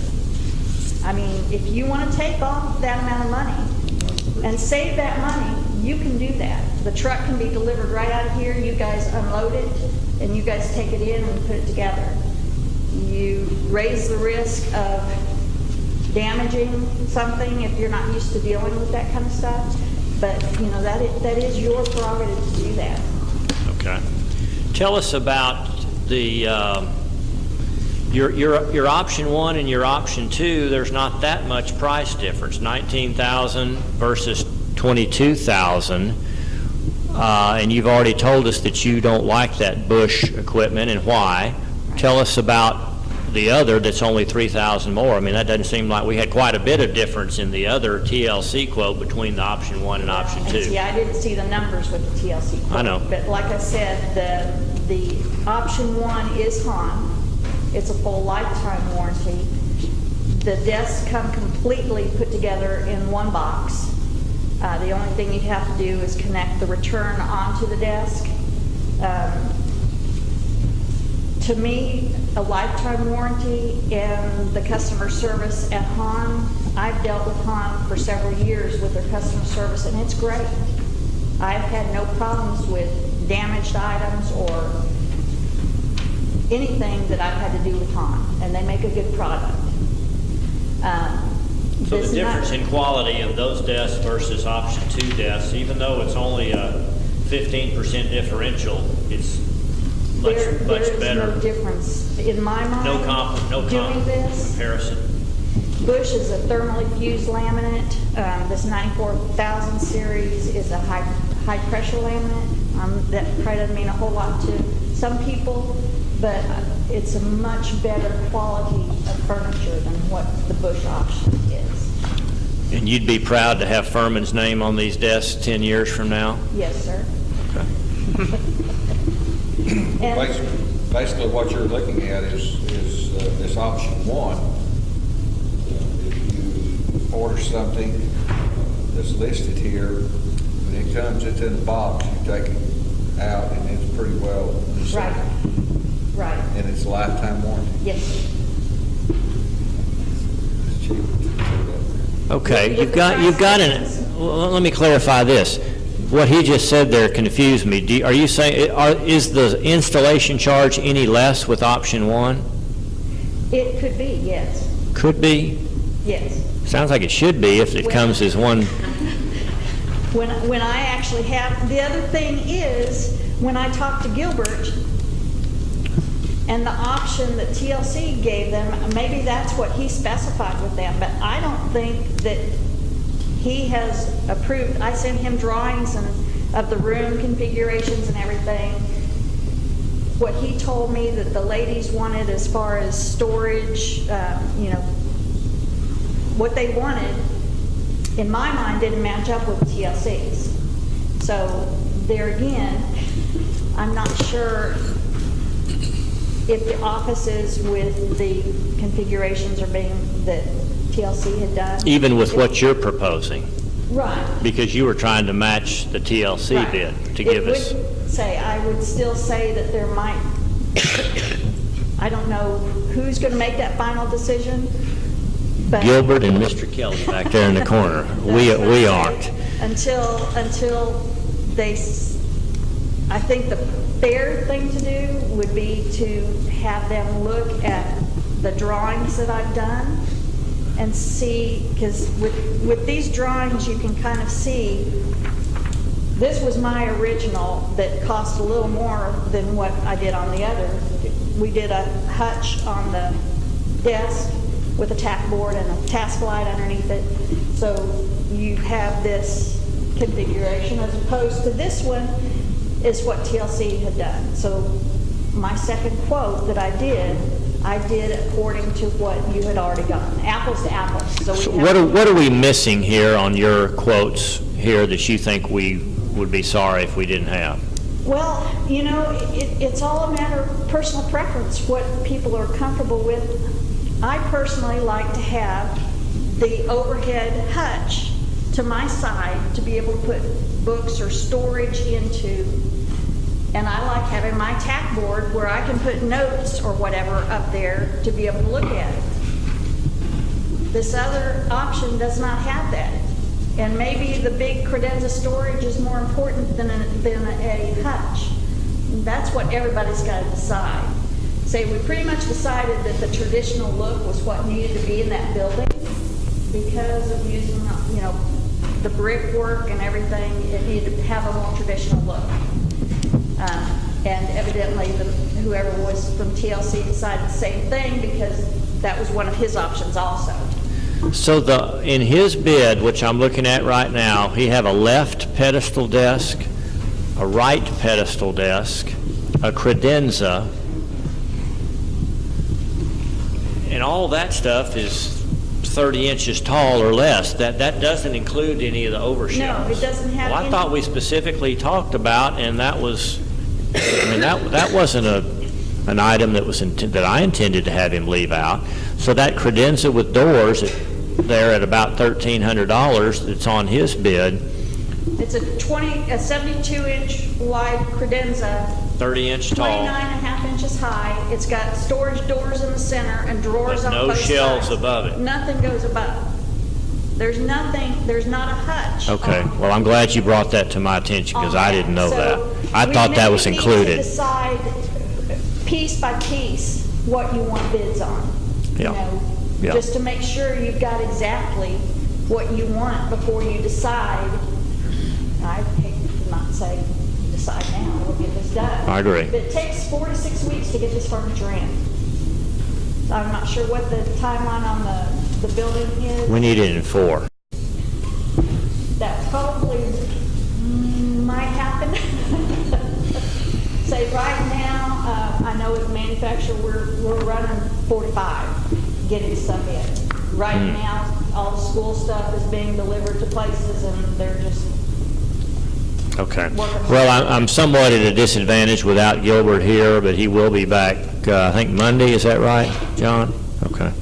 Well, and let's just say, I think maybe several people need to sit down and decide exactly which pieces. And it makes it a little easier looking at the pictures of what it would look like configured, rather than just saying, I want a desk, I want to return. Okay. You know, with this capability, with being able to do the CAD drawing. Do you have a ballpark idea of what the hutch would add to this? Well, I'm trying to see, I'm not sure if I have my original proposal. My original proposal, I think, was between, what, 30 and 35, yeah, 30 and 35,000. I think I gave an estimate of. You want to look, do you not have a copy of that? No, my original one that I did. Okay, yeah. And that included a hutch. That included Gilbert's office, a little different than what the rest of the offices were. So, but he hasn't been here to say, yeah, I like this, or no, I don't like it. So, Was it significantly better quality than what you've got proposed here in option 1? no, I did the 94,000 Han series. And it was just some additional pieces. Right. That drove it up from Different the... pieces, and it may be the difference of the price of the hutch, the tack board, and the task light would probably be a little less than what that credenza would be. All right. So, price-wise, you're probably not looking at a lot of difference. It's just a matter of which pieces you want. And that's... So basically what we're missing here is probably that overshelf set Right, that sits on top of the credenza. correct. And did Well, you... basically what you're looking at is you've got your desk in front of you and you've got a return down the side. So that hutch that I'm talking about would go from the front of the desk to the back of the return, and it would be up against the wall. So it's on my side as I'm Correct. sitting at my desk. It's not on top of the credenza behind me. No. I've got There are no credenzas behind you in this it's just an L shape. L-shaped desk, and then there's a credenza off to wherever on the side somewhere. That was what the TLC bid was. It didn't What's the have- difference in a left pedestal desk and a right pedestal? Okay, the right pedestal return is the L, bottom of the Right, a L. left pedestal desk will have the desk drawers on Where's the left side. credenza with doors go?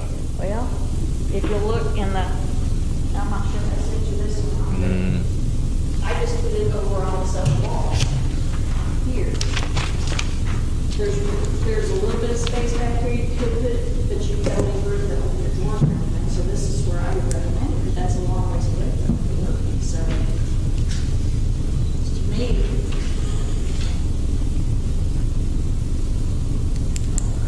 say, this, the way this is what TLC had done. Okay, well, Originally, I'd done. I don't think we need to be getting into deciding what's the proper configuration here. You guys have an idea of what this is going to cost. I've given you some used options. We really need Gilbert here. But I would say that by the time we added the furniture that's needed to make that a complete package in there, you're looking at your quote of $22,200 plus $4,000 for installation, which we think we can whittle that down since if we bought those complete pieces that were Han pieces, and then adding another, I don't know how much that... It will probably be between 27 and 30,000. Plus installation? No, that would include installation. Okay, all right. To get the other pieces, like a hutch, if you want a Okay. hutch or whatever. But I would say that you could probably, keep it not over the 30,000 mark. Okay, all right. I don't know how much more you want to discuss this. We need to leave some final detailed decisions for Gilbert, but you've got an idea of what a set of new furniture is going to cost, about $30,000. Do you want to table this again? Do you want to allow Gilbert to get this going fairly quickly and give him a price range to work in? Do you want to decide on Furman's, TLC? What all do you want to do? You know that you're getting the state contract pricing, and if you compare apples and apples, that pricing is probably going to be very close. Furman's is a local company. TLC is services and does a great job for us with our copiers, but they're not a local company. Okay. Beyond that, what would you like to do?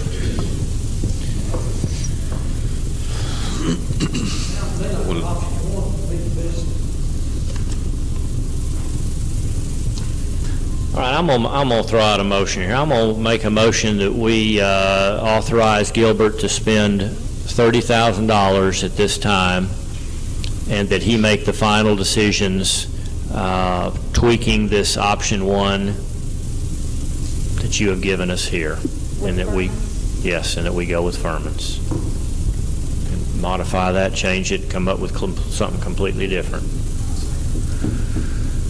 Okay, second by Commissioner Hockaday. All in favor? Any further discussion? This is a lot of stuff to throw at you. Nobody wanted to consider any of that used furniture? It's, from what I was down there looking at, it's not just from the pictures, it didn't look no better than what they've got down there. So. All right, motion and a Commissioner. No, I'm sorry, no one, if it's my office, sometime I was moving, I'd like to take my furniture with me. There's no one down there, Mr. Kelly, or wants to take any of his furniture with him? I'm not sure there's much to be real proud of. How would you answer that question, John? Well, that's such a fine building now. It's just, I hate to think, I like the idea of all of these things, but I don't think it's great that much.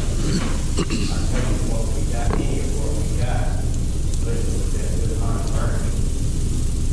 Plus, that furniture, you can still use it for whoever moves into that office. It's not like that. Big stuff, yes. The advantage is over, if you buy all your furniture over there and all matches, and it's compliment money that you put in such a fine building, You're right, the furniture we've got. Well, and one of the things Gilbert's going to have to work out is how's he going to do that conference room. Right now we've got some fairly inexpensive 8 tables in there to accomplish a training room setting, but he may need to relook at that with Kathy's help and get narrower tables or something. We have it all in the prison, see if there's anything we can do before we're going further. Building now, I don't see much we can do. I'm sitting here just brainstorming, we might even be able to put a long each wall. I don't know. Well, if worst case, maybe we didn't order that furniture when we ordered this other stuff, and maybe it came in a little bit later. You can live without a conference room for a few weeks. Okay, got a motion and a second on the floor to authorize the expenditure up to $30,000 with Gilbert and John making final decisions there and going with Furman's. Did you ask John?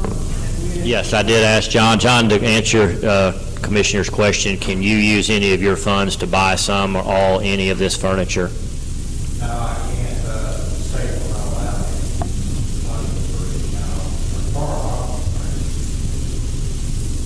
I'll say this, my physical officer, she double checked on that with the state. Could you come up a little bit so we can get you on the recording? Kathy, my physical officer, checked yesterday to make double sure there was nothing we could do. As far as desk and the executive chair, we can't We cannot buy that. But we can buy the visitors' chairs, where the probationer comes in and sits in front of the desk. So about 2 times 7, about 14 chairs, but not chairs in the waiting room or in the conference room.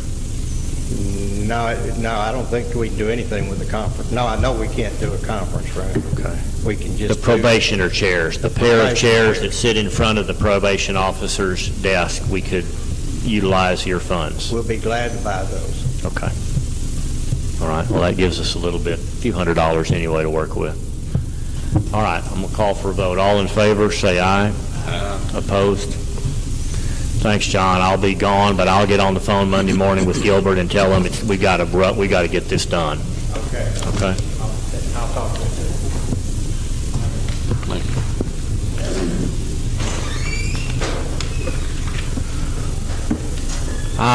Item number 12, I don't have Chris Basham here, and I don't think that he's got enough information together for us to discuss the rodent problem at the interstate way stations. What he did find, I don't remember who I've talked to about this, was the piece of metal trim on top of the building. The cap is missing on these buildings for some reason that's allowing, unrestricted access down those walls and into the ceiling area by the rodents. That's one thing that's got to be fixed. So that's going to be the proposal he's going to bring. He doesn't have any pricing on that yet, but he has figured out how to fix it, and then the cleanup of what's above those ceiling tiles and replacement of those ceiling tiles will probably be in his recommendation. But I'm going to ask that you table this one. I so moved. Motion by Commissioner Hinton and second by Commissioner Hockaday. All in favor of tabling item number 12 regarding the interstate way station, say aye. And that was previously item number 11 on the original agenda. Item number 13, which was previously item number 10, consider and possibly approve waiving the entry fee to the Monticello County Park during the 6th annual Titus County Twin Lakes Jam Fest, October 10 through 18. Turn to my resident expert, Commissioner Fields, on the Jam Fest. Judge, this is the 6th year that this has happened, and people really enjoy it and have a good time. What I'm asking the court to do, we've done this in the past, October the 10th through the 18th, waive the $2 fee. We have 28 hookups down there, and they're when I go down there, they're full. All 28 hookups are ready. Not the only thing left is just the campsite, which we can get water and electricity. All right. Would you like to make that motion for us? I'll make that motion that we Waive that entry fee. waive the $2 entry fee period of time from the 8th to the... Motion by Commissioner Fields, second by Commissioner Hinton. All in favor of approving that fee waiver, say aye. Aye. Opposed? Item number 14, consider and possibly take action on utility reimbursement from the Senior Meal Center. Yet one more time. Here's what's happened to me now. NETO that was handling the utility assistance, they are currently functioning out of Mount Vernon. They are out of money here. She says that she is taking care of Titus County residents from the Mount Vernon office. I don't know how that's happening, but she's now saying, well, I'm not sure we really need to be in that building, so I'm not sure I can commit to that $150 you're asking from me. I'm here to tell you I don't think that we can count on $150 coming from NETO to take care of that utility assistance program, because I don't think they're going to be there. Now, if they are there, that's a different story, but now I'm left with 2 instead of 3 tenants in that building. The other 2 have agreed to fund $650 worth. Now I've got a gap of $150 to complete our $800 a month anticipated cost for utilities. So, I think if they're going to be in that building, they need to pay their part. If they're not going to be there, then, I'm assuming we're going to have to pay that. well, I can go back to the others and say, sorry, I'm dumping more on you now. You've already talked. Well, I've not guaranteed them this is the final deal. I've told them I'm still talking amongst the 3 of you. What if the utilities are higher? When they start cooking more, more hours open, it may be higher than. Well, we based this on an environment where they were cooking over there. In other words, those utility bills were not assuming a no cooking environment. We went back at least a year to look at those utility bills, so I don't anticipate us being short. Could we be short? Yeah, we could be, but we looked at, a realistic time frame there to come up with those averages. And we can always reevaluate. We can commit to 6 months, 1 year. I think we can put some programmable thermostats over there and make sure they're not running the air conditioning and the heat more than they need. But we're not committing to this for life. We can commit to this for a period of time, would be the suggestion I have. And that way, they'll have a better idea of what the future holds for senior citizen services, and maybe they'll be willing to pay a little more utilities. Maybe they're going to decide, we don't want to continue to do this. That room over there, you can cut nobody's using it. You shut the bin off and turn the lights out, and that shouldn't be a part of the expense. Well, I'm assuming they're going to do that if they're. Are you talking about in what room? Where NETO would be. Well, you're talking about a little one-man office over there. It's not going to make a significant difference. I just think we should leave ourselves an opening just in case. But you want to commit to it for a certain period of time? Yeah. Why don't we agree with Senior Citizen Services and AdCog? We will continue to ask you only for the $325 through 6 months from now, year from now. We reevaluate and see what our actuals have been running. I think you get a better picture if you look at a year. You look at winter, summer, those type of things. they're over there now, right? They are, but they're not doing. They're not cooking yet. So they get a contract. Okay.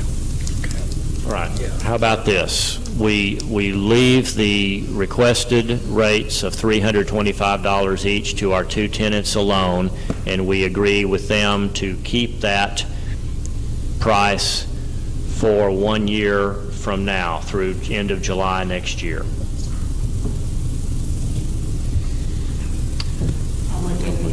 Okay, motion by Commissioner Hockaday, and second by Commissioner Fields. All in favor, say aye. Aye. All right, item number 15, which was previously item number 16, consider and possibly approve travel and seminars. First item here is our warrant officer, Tracy Hayes, is requesting to attend mental health officer training in Collin County. This is optional training, September 8, 9, 10, 11, $55 registration. Total cost of meals not to exceed $80. No hotel, so he's going to travel back and forth over there. He'll be in a county vehicle. We'll be paying his meals, $80, his registration, $135, plus fuel back and forth for those 4 days of training. Steve Austin, our Veteran Service Officer, is asking to go to his annual conference in Houston. This is Veteran Service Officer Certification Annual Training. He does have to attend this. This is the 8th through the 10th. 8th through the 10th. No, 8th and 9th with a travel day. So he's asking for, he has no cost of registration. That's being paid for. He's asking for $100 worth of per diem, 2 days plus a travel day. He's asking for 2 nights in the hotel at a total of $276. He'll take his personal vehicle and charge mileage. He anticipates $584 without any reimbursement from Texas Veterans Commission. He anticipates getting some reimbursement back, but let's assume $584. Christy Davis would like to go to these next 3. Christy and Morgan and Cheryl would like to go to the 1 day's worth of Net Data Regional Users Group meeting in Sulphur Springs on the 21st of August. No meals, no hotel, carpooling together. $41 for the gasoline shared amongst the three of them. That's all. Motion by Commissioner Fields to approve Second. travel and seminars, second by Commissioner Hinton. All in favor, say aye. Aye. Item number 16, approve oral and written reports of county officials. That was previously item number 17.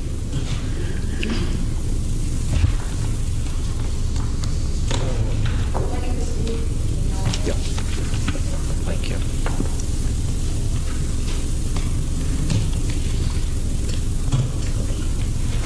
Oh, is this just the one copy? This is the bills, isn't it? Oh, that's the wrong thing. Yeah, we need the, I blacked out for a second. This one.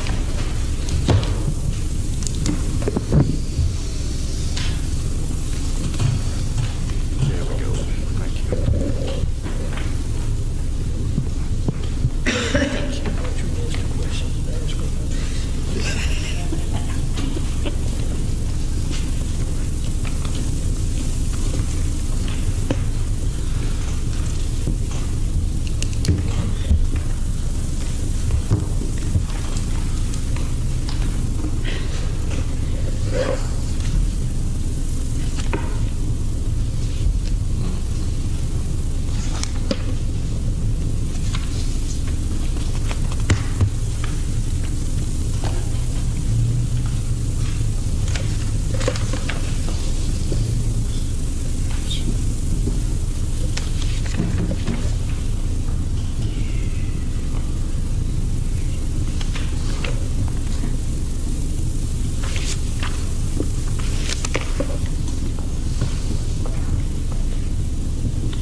Make a motion to approve reports. Motion by Commissioner Hinton to approve the oral and written reports. Second by Commissioner Hockaday. All in favor, say aye. Opposed? Item number 17, consider possibly approve treasurer's report.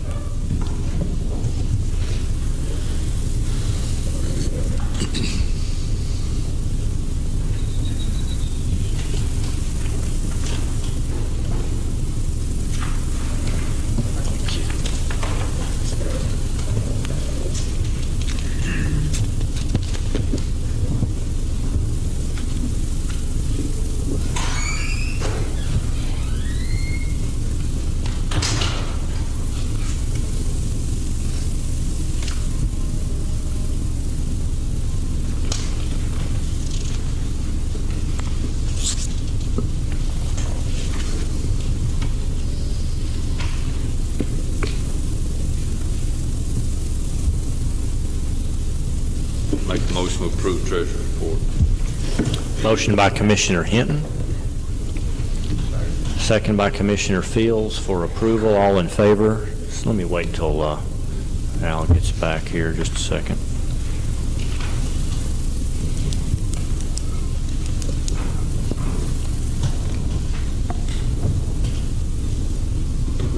I'm going to come back to this one in just a second for a final vote. Let's look at budget amendments. We have 56, 58. 56, 57, 58. These are all line item changes requiring no additional money. One is on precinct 3, where revenue received, Sell spread that. equipment. Equipment auction, roughly $16,000, okay, amongst his other expenses, okay? The 57 is the sheriff's department where you got it as over 80 hours of part-time, we have to pay him. So it went from his part-time and we did that. $10,000 shifted between part-time and overtime, and that gets you caught up on all the guys that were out of what's the word, compliance.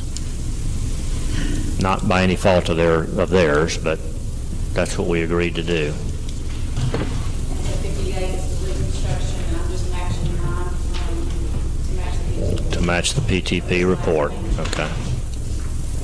Standard item we do each month. All right, any questions on any of those?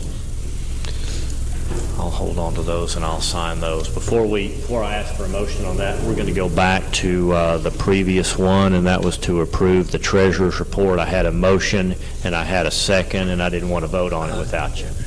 Okay, all in favor of approval of the treasurer's report, say aye. Aye. Opposed? We've gone over the budget amendments, so I'm ready for a motion there unless you'd like more information on those. Make a motion to accept budget amendments. Motion by Commissioner Hinton, second by Commissioner Fields to approve those 3 budget amendments. All in favor, say aye. Aye. Item number 19, sign pay orders and approve payments. Motion by Commissioner Hockaday, second by Commissioner Hinton. All in favor of paying all of our bills, which you've already previously signed. All in favor, say aye. Aye.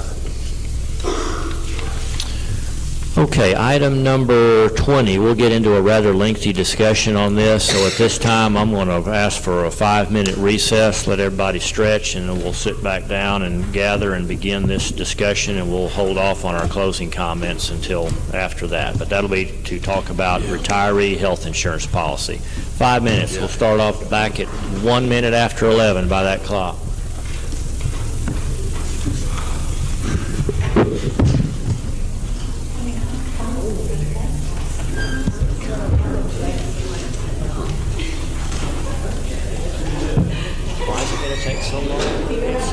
Sensitive subject, and it's a complicated subject to discuss the things that are proposing changing and how it's going to affect people.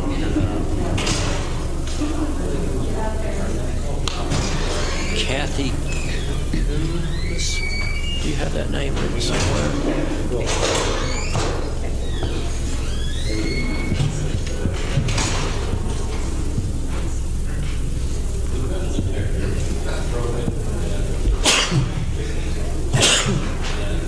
The big one?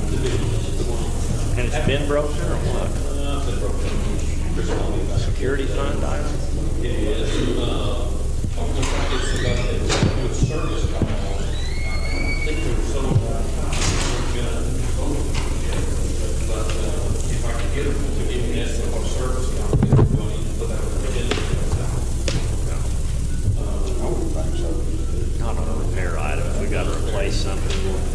Well, they have, you know, if they get up here and say that it's not fixable, because that thing is over 15 years old. Sheila says those were there when she paid 15 years ago. I didn't realize they were that old. We put that in there, we took it out of security money. Yeah. Finish So they've been there, they've been there that long. Well, anyway, you got 2 of them, you got 1 over here. One's working and one's not working. So I'll see if I can find somebody to do the service call. Thank you.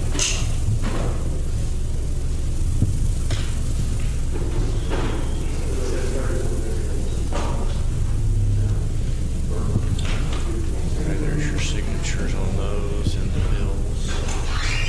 2 bills. You need my signature on your travel.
I didn't know it until I went over there and looked at the furniture.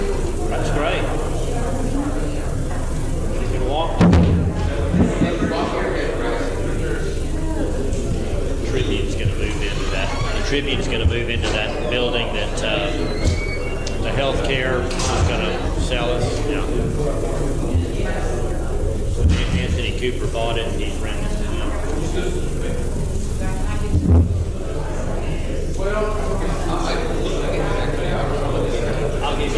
give you some. I can pull it down.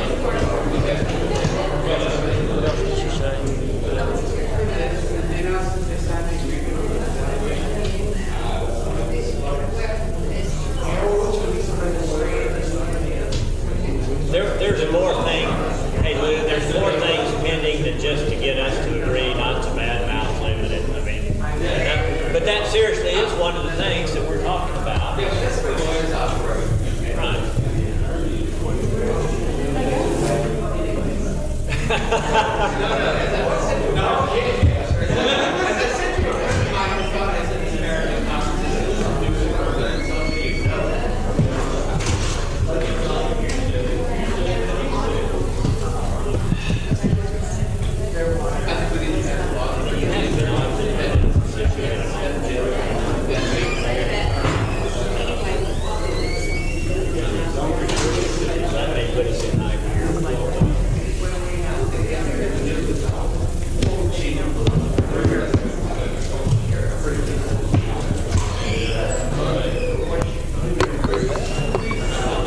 Poor thing. Dude, I know it reads better.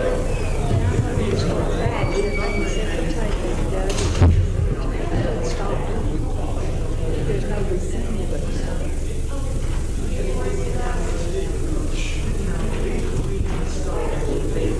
I'm not gonna record over it.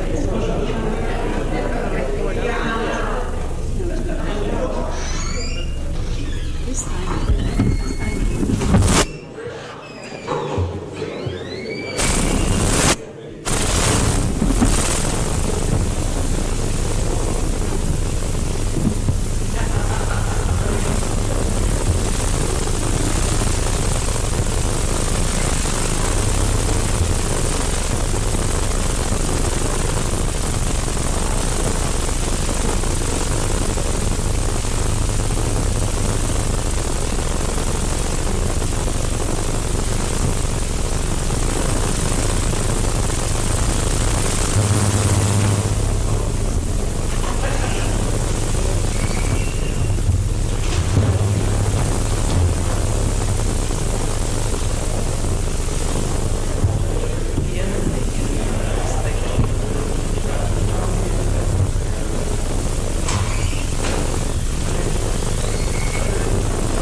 All right, 11:06, I guess I overdid it here. We are here today to discuss and possibly take action on some, none, substantial changes to our health insurance. Specifically, is health insurance available? Will it continue to be available for retirees, and under what circumstances? But this is a topic that came up at least last year, if not 2 years ago, and we're bringing up again. But let me run down a few questions here. One of the weaknesses we felt like existed was the fact that, turn that off if you need to. We'll turn it on if somebody needs to talk. We have a situation where we have some employees that, because they began work for the county at a young age and they've continued to work for the county for a long time, under the current policies, they are eligible for what we call retirement health insurance at a relatively young age. In fact, as early as perhaps 49 or 50 years old, we could have an employee retire under the definition of the county's retirement, and the county would be responsible for continuing to pay for their health insurance coverage until age 65, potentially a 15-year period there. They would also be allowed to have, is this right, have their spouse covered at what we know to be very reduced rates. And of course, as we know, that the older a person gets, the more likely it is that their health claims will go up. So what we had talked about was altering the minimum retirement age, or establishing a minimum retirement age for retirees, because the thought is that if somebody leaves here at 50 years of age, it's not likely that they're genuinely going to retire, but that they will go and they'll do something else. But yet the county will have to continue to foot the bill for their health insurance. So we had talked about establishing a minimum retirement age. The city, for example, has 58 years old as a minimum retirement age, and then they pay for their health insurance up to 65. So let me run down a few questions that I want us to think about, and I've got those before you in writing. Before we make any changes, consider. Item number 1, will those currently eligible for retirement be allowed to remain under the current policy? In other words, if you have somebody, of which I know there are several examples, they've already met the requirements for being eligible to retire. They could retire today. And if you were to eliminate retiree insurance, you would have taken something away that these employees have worked loyally and a long time for, and they're currently eligible to do it now. And before you put this into effect, whether it be in October 1 or the first of the year or whatever, they could technically retire and say, hey, I'm going to grab it while I can, and y'all are going to pay for that for me till I turn 65, because you're going to change the rules. I'm going to take advantage of it and retire right now.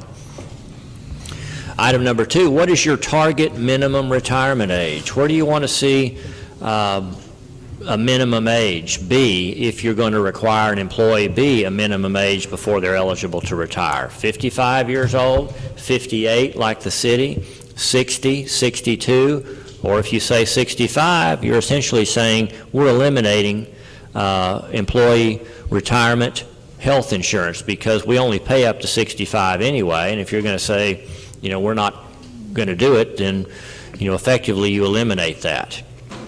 Item number 3, do you wish to completely eliminate retiree insurance for those that are not grandfathered? In other words, no insurance paid after retirement?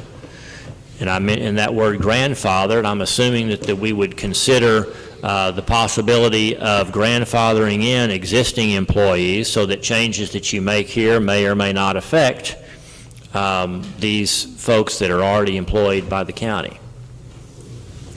Item number 4, how many years of service do you feel should be grandfathered? In other words, if we're going to say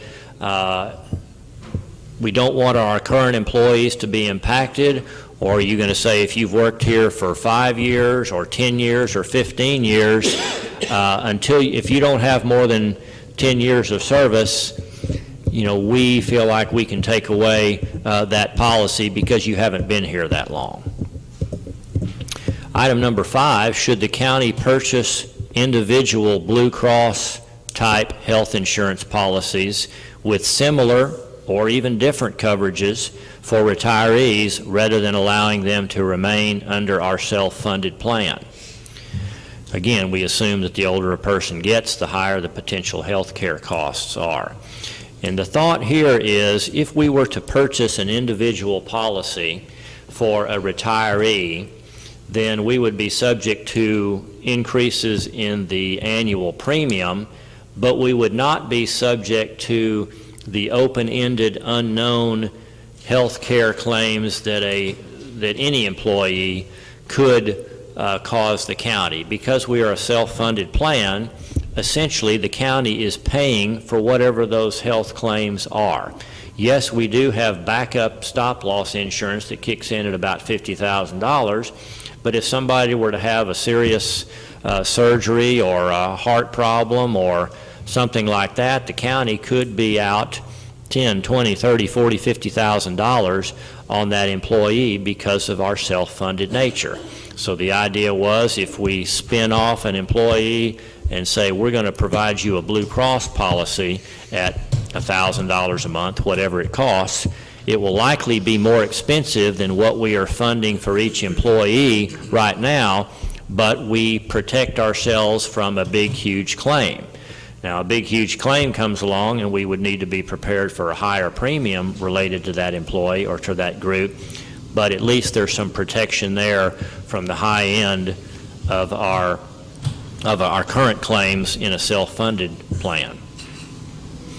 Item number 6, should the retiree's spouse and or family be included in the retiree health insurance benefit? Should it be eliminated? Should they be charged a higher cost to the retiree? We know that we are charging a fraction of what actual spouse and family coverage is costing. I think for a spouse and a child, it's like $350 a month. Well, we know that that's not coming anywhere close to paying what the actual cost is there. Item number 7, should this change, should you make any changes, be phased in or changed immediately across the board? Should you base these changes or grandfathering in an employee based on years of service or minimum age at retirement? In other words, you could establish changes that would be phased in over time where you would affect all, some, or none of your employees. The attached charts that I'm giving you do not include employees. Well, I've made an assumption here, and I can go back and provide you more information, but I've given you a list of employees, not by name. There's no identifiers on here, but just to use as examples. I have not included in these charts any employee that has already met eligibility requirements, regardless of their age. In other words, it was my thought that if somebody has already met the requirements of receiving county, retiree, employee health insurance benefits, I don't feel that it's appropriate that those be removed from them. So I assumed you did not want to take this away, and I have not included employees with less than 10 years of service in this example. In other words, my thought there was if somebody's worked less than 10 years, we don't feel as much of a sense of an obligation as we would to, say, a 20, 25, 30-year employee. Now, that can be changed. There's going to be some relatively new employees here that are going to argue that that's not a fair deal for them. But for the purposes of our example here, I've given you only the set of employees with at least 10 years of service. I did include 3 of them on here that are right at that 60, 61 years of age mark that you might want to consider. So anybody that was on the line, I did include them there. I got one question for you. Okay. On number 5, if we were to go to a Blue Cross or another type of insurance, would the dependents, that would be determined by them, not us, would it not be? What their premiums would be for their family, if they put their family on there, that wouldn't, we wouldn't determine that, would we? I think we can determine anything, you know. Well- Right now, you're allowing a retiree to cover their spouse and/or children if applicable. True. Now, if you were to make a change here, you'd either have to say, we're going to provide you with the same or similar coverage under a Blue Cross policy That would be for the retiree. for the itself. retiree, and we'll give you a discounted rate on your spouse and/or children. I don't think there's any hard and fast rules here. It's all open for discussion. But I mean, whatever those premiums would be for that, for the family, for the dependents, that would be determined by the insurance company itself, not That's by correct. us. That is correct. Because I'm sure that there would be some pre-qualification involved in there. I don't know if we could I don't know if we could create a group policy for retirees, or if you just have to buy individual insurance policies. And we know that the policy for a 60-year-old is going to be different than a policy on a 40-year-old. And we've not talked to any other Blue Cross about any of this, have we? Have not. You know, I'd like to have some of those answers before we make a decision, my personal self, just what it would cost and what, that's me. I can tell you that a plan as rich as the county plan is, to buy an individual policy with that low of a deductible, with that kind of a copay, and with the benefits that are offered, is going to be a very expensive policy. I'm going to speculate that, well, I know what I used to pay to cover myself and my wife and one child with a $5,000 deductible. I paid nearly $1,000 a month, and we were in good health. So you shorten all those, you could be looking at a $2,500 monthly premium. That's a lot more expensive than the allocation of $750 a month that we're currently setting aside per employee. But again, the trade-off is you have some control on what's the high-end liability of the county. Well, you know, when we started the pooling and putting everything together, we had some awful good years there. A younger person, you're right, they're going to see the doctors less. But they're the ones that's paying into this and it's not being used. As you get older, yeah, you're going to have problems. Are we punishing people for they're part of the system and they're what's helping pay for everything else, and when they get older, we're going to punish them because they're older. You know, I have a real problem with I've been on this system for a number of years. The only thing I've ever had done in all those years is to do the test. I may have to have surgery tomorrow. I don't know. But we pooled it all together, and I know back there in some years when we first started this, we had a big surplus. And that's the reason you put it in a pool and keep it together, where all of us, when these things do happen to us, we've got the money to pay for it. Some years we took some of that money and put it somewhere else, and it shouldn't have been done that way. Before we go any further, can I read to you some comments that are brought to us by several employees here? Their signatures are at the bottom. Dear Commissioners of the Court and County Judge, it's come to our attention that the court is considering removing the health care insurance from our benefits package after retirement. As employees of Titus County, we would like to request that you will not move forward with this action. The purpose of many of us coming to work for Titus County is due to the long-term benefit package. We accepted the positions with low salaries and have chosen to stay for the long-term benefits. Our salaries are not competitive in the economy today, and removing the retirement benefits will tremendously reduce morale. We feel that if you take this action, you should consider grandfathering in the full-time employees who are already on the county payroll. Also, if you're not willing to consider this option, we would ask that you consider offering a substantial pay increase to be competitive in the economy to compensate for removing our benefits. We're coming together as a group with compassion and ask that you would consider us as dedicated employees while you're considering matters of our lives. We'd like to thank you for taking our concerns into consideration. maybe we can chip away at these and discuss these one at a time. I think number one should be a fairly easy to understand question. Will those that are currently eligible for retirement be allowed to remain under the current policy? In other words, if you're 50 years old right now and you're eligible to retire today, how do you feel about allowing them to have no changes to their employee retirement health insurance? Is there anyone feels that that's something that we should consider taking away from them? No. I do not. I do not. We all in agreement there, Commissioner Hockaday? Okay, let's take that as an assumption. Will those currently eligible for retirement be allowed to remain under the current policy? Yes. Yes. All right, let's talk about this minimum retirement age. I certainly think it needs to change a little bit somewhere. Well, if you'll look at the first chart that I've given you, I have sorted this for you by years of service so that you can see the situation that I'm talking about. The very top of the list there, I've got a 27-year, nearly a 28-year employee who is going to be eligible to retire at just shy of 50 years old in 2 years from now. Now, if you were to bump that up and say, well, we've changed that, 50 will no longer cut it, you've got to be 55, 52, 58, 60.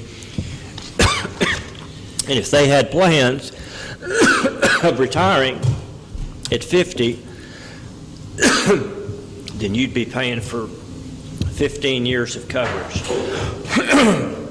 And I go down from there, and you can see all these long-term employees, especially that top four. You've got 4 employees. All have worked here for more than 20 years. They're all eligible to retire within the next 2 years, and they're all going to be under 53 years of age.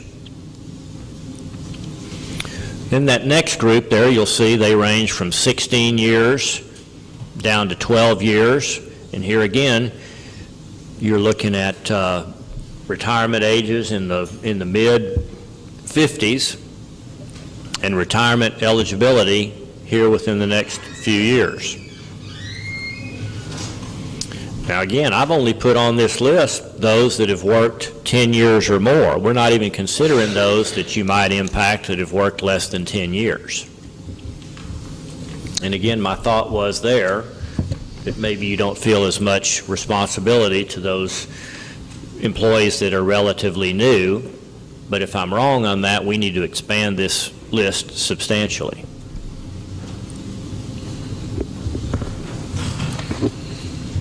So Commissioner Hockaday has started the conversation by saying, I think we need to modify this. We never intended this plan, or these are the words I'm thinking about from our last meeting. We didn't intend for the county to be saddled, thank you, I just breathed in some of my coffee. We didn't intend for this plan to allow employees to, quote, retire from the county at a young age, 50 years of age, and be able to go to work somewhere else while the county continued to foot the bill. We assume that not many people can retire, truly retire at 50 years of age anymore. If you go work somewhere else, then they have insurance, you take that insurance. Is that our policy? I don't think you can enforce that. And Mike did spend some time digging up some of our previous policy votes from years back. And you're thinking there's a clause in there that says if you go to work for somebody else, we're not going to let you stay on our plan. There is already, Okay. It's already there. Do we have that here so we can read exactly? It's in that packet that I had to give it to me to read. In fact, I think there's when Russell was here, maybe not years.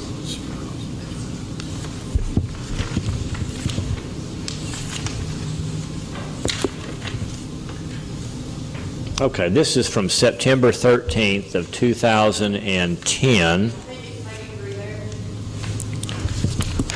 18. Oh, wait, okay, 07? I've got that here. Which one? Okay. This was from August of 2007, item number 10 on this agenda. Consider and possibly approve amending the definition of, no, that's not it. That was changing the plan from 12 years of service down to 8. It's on the September 13th, 2010. Right here. Okay, September of 2010, item number 8, consider and possibly approve changes to the county employee benefit plan. County auditor stated that this was for clarification for insurance purposes and has nothing to do with the retirement plan. Judge Russell asked if this wasn't considered part of the retirement package. He was told that 2 attorneys had looked at it and that the county attorney had changed the wording for clarification purposes. If someone retires from Titus County with health insurance and goes to work somewhere else that offers insurance as a benefit, then the county will drop their insurance. Motion was made by Commissioner Fields, second by Commissioner Hockaday to approve the changes to the Titus County benefit plan as outlined. Motion carried unanimously. So as of September 2010, we established a policy whereby if an employee leaves and retires and goes to work for an employer that offers insurance, that they are no longer eligible. Whether or not they choose or whether they like that insurance is irrelevant. If it's offered at their new employer, we drop them.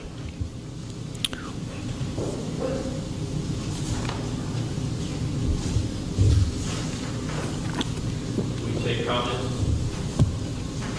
The city of Houston has what's called an opt-in, opt-out program. I really want to get all this on the record, so let's hand, if you want to come up and talk, I'm happy to let you talk, but I want to get, and make sure that that microphone is on, if you'll flip that switch towards your mouth. The city, is it on? Tap it. Yeah, it's on. The city of Houston had a program called an opt-in, opt-out.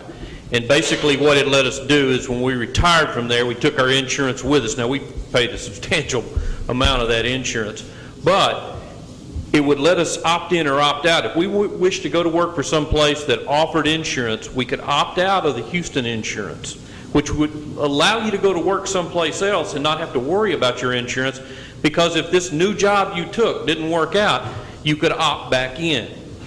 And if you just say that you're going to let them go to work someplace else and you're going to drop them with no way to get back in, it kind of discourages them from ever going to work anyplace else. I can tell you that was a big decision to make when I came to work for the county.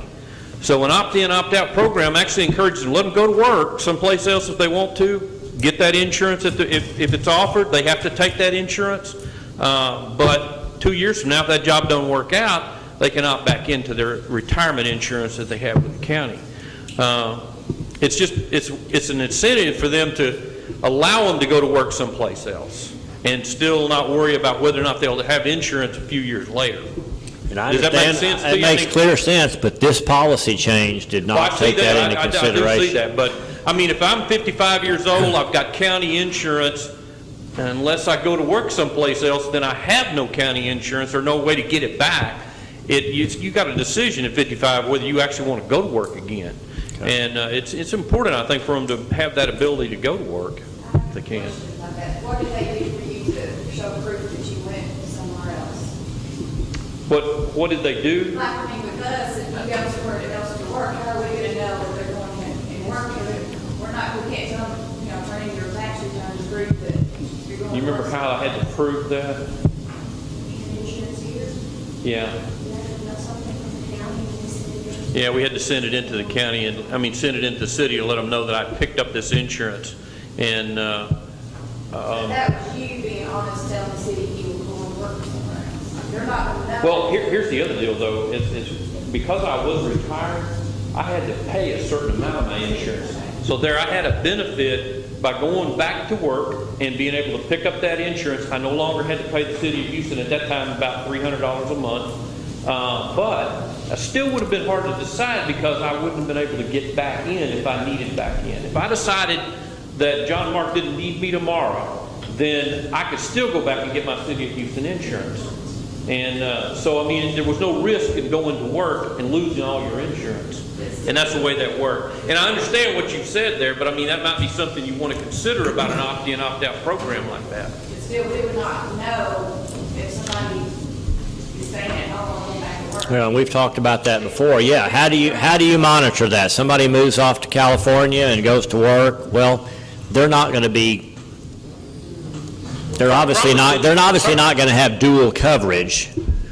Yeah, probably since your insurance doesn't cost anything for retirees at all, then there isn't an incentive for the employee to come tell you about it. But anyway, that's just something you might want to consider about the ability for somebody to go to work and not pay a penalty of not being able to get Okay, I'm going to call that the opt-in, opt-out consideration. Usually not part of that off, because I wouldn't be interested in that. You wouldn't be interested in it? In other words, once they leave, If a man goes off to work somewhere else and he comes up with something, and he says, well, they're not gonna, I'm leaving here because I can't do this job. Well, we take him right back. He's got, You can only do it once. You can only do it once. well, they just only one time's all they want to come back. You may never want to go to work again. I understand what you're saying. I don't think that's, you know, that may be good for Houston. I don't think it's good for Titus County. well, you brought up another thing to consider. You know, if you change this policy, maybe you start charging the retiree a little bit for their coverage. That's an option too. I guarantee if you charge them anything, they'd be right back down here to tell you they got no insurance someplace else. If they had the ability to come back in. Well, I'm just saying, just in general, you could consider, along with all these changes we're talking about, if you're going to, are you going to eliminate completely employee retiree coverage, or would you maybe make it available at a reduced rate? Something like that.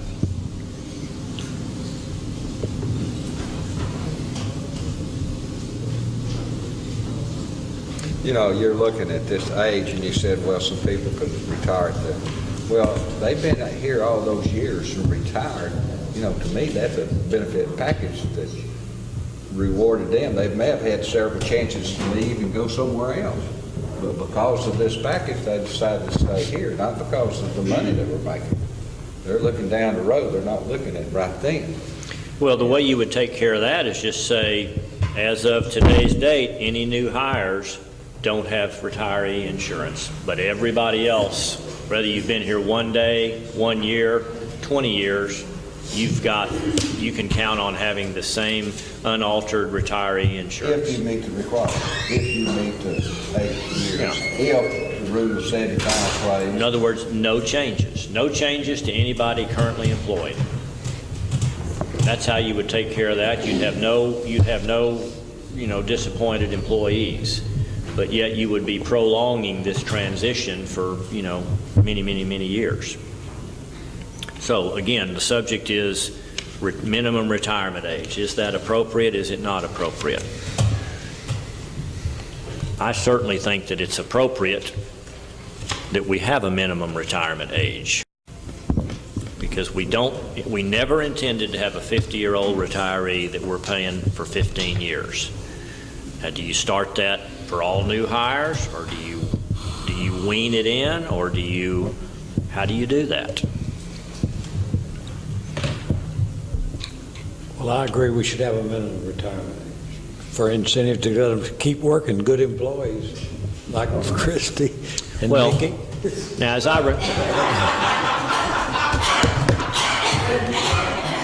recall, you were in favor of actually eliminating retiree insurance. Start at a period, and then 1 year, one time a year, 1 year at a time, like 10 years, you say? And working it up to 65 where it would go away, where if you come to work for the county and you retire prior to 65, you don't get any health insurance benefits, right, which I think is the norm in the business world. It is. As far as I know, it is. I don't know of a company that pays for retirement. I'm sure they're out there, but I don't know of companies that pay for insurance for their retirees after they retire. The state of Texas does. Yeah. I think it's very common in the government world. I do think that it is. I'm just making an observation there. used to, let me say this, used to county employees, city employees didn't make very much money. And a lot of people went to work for them because it was absolutely benefits. And so those people, it was, but now that's not the case. Yes, it is. I have a letter here that says it is. I know, but that's not true. Look at the numbers. It's not true, especially our elected officials in Titus County are some of the highest paid. Well, obviously, that's a matter of debate, but, Yeah. you know. Yeah, well, it's a matter of record in the state, or a county our size. Judge, I'll tell you what I'd like for us to do. Okay, This is just my opinion. okay. I'd like to table this to the next meeting, and us go into executive session where we can work all these problems out. Okay. And then we can come back to open session and say, this is what we decided, or didn't decide, or whatnot. Okay.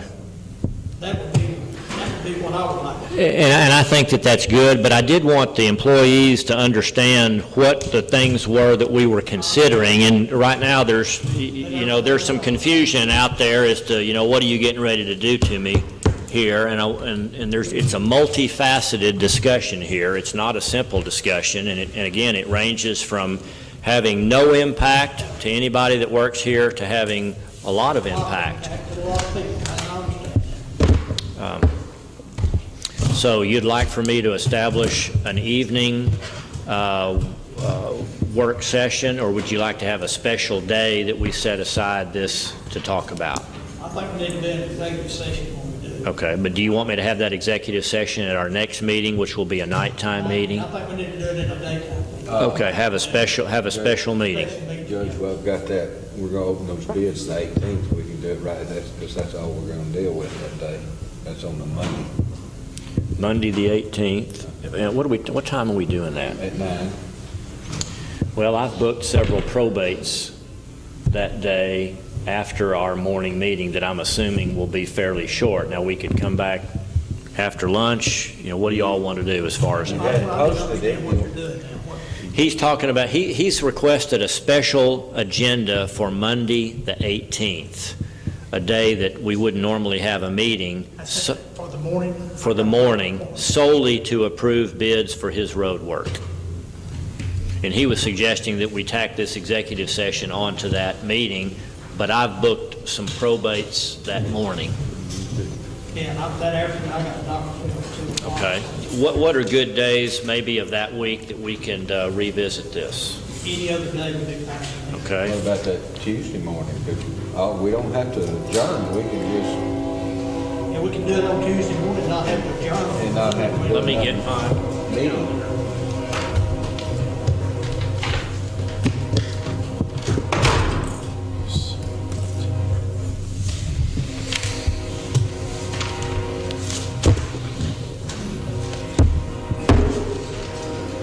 Christie, is Carl gonna be here that day, the 19th?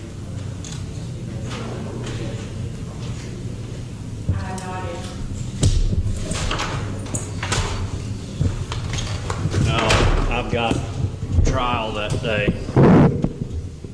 on that Tuesday, the 19th. I've got Wednesday morning open.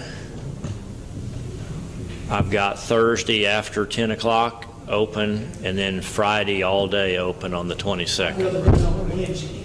Charles gonna have a bank meeting on Wednesday, we can't do it. His bank meeting starts at what, though?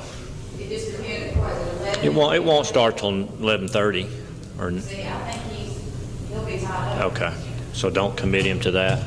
All right, Thursday or Friday? How are Fridays? What did you say, Thursday? Thursday or Friday. Could you, I've got commitments until about 10 o'clock on that Thursday. We'll do it at 10 a.m. on Thursday or after lunch.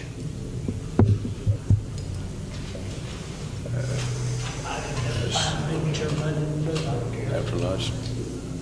10 o'clock will be fine. 10 o'clock on Thursday. Bring some sandwiches in if we need to. 10 o'clock Thursday? Thursday, the 21st. Would you remember to help me put together a special agenda for 10 a.m. Thursday, the 21st? All right. We'll be gone. The training. Good. Good. All right, I'm going to just open this up for any employee questions. Have I made the issues clear to you? Is there anything out there you're wondering about? Obviously, we're not ready to give you an answer as to what we're going to do, but if I can clarify anything for you right now, I'll try. Judge, on your 10-year assessment that you had, that was that, you give your 10-year, you did it all? All I did was I put together a list of employees without identifiers showing, I want you to see how many people you could be potentially affecting by doing this. And I cut that list off at 10 years.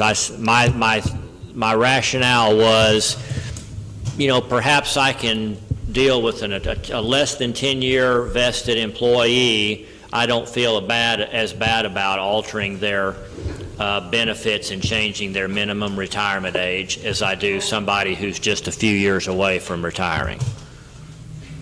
But that was just what I did to avoid coming up with a lengthier list.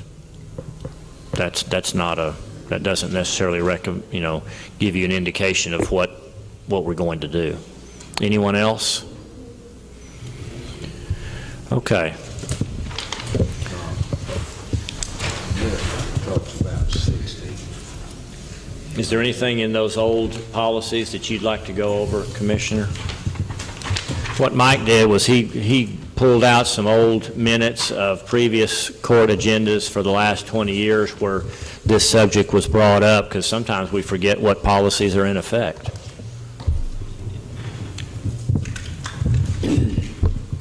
Okay, it says retirement from East or Texas County and District Retirement System, TCDRS, shall be at age 60 or older with a minimum of 8 years. Now, if you've had service for 8 years, you can't retire till well, yes, you can, at 60, since 60 is put in there. But before then, if you had 8 years in, you couldn't draw county retirement till you're 67. You know, the year, you got to look at those years. Those years is the key to everything. When is the date of that? October the 8th, 2012. This one. It's in the handbook. With a minimum of 8 years service in the system. In other words, you don't have 8 years, you can leave your money in there because your money's going to draw interest, and you can take it out, but you don't. It's not going to be if you have less than 8 years, you're not going to be in the retirement system. But you can't. She said you couldn't get the county money anyway. No, you can't. Now, even when you retire. Right. That's statement.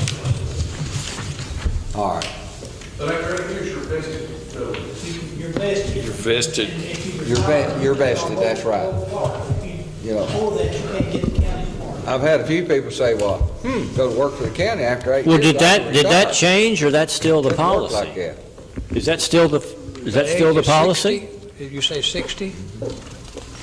Well, yeah, but if you read page 2, there's another But part. there's 3. You got the age, I think 60. Then you got the years Years of service, of service your plus age and years of service, 75, rule of 75. and the rule of 75.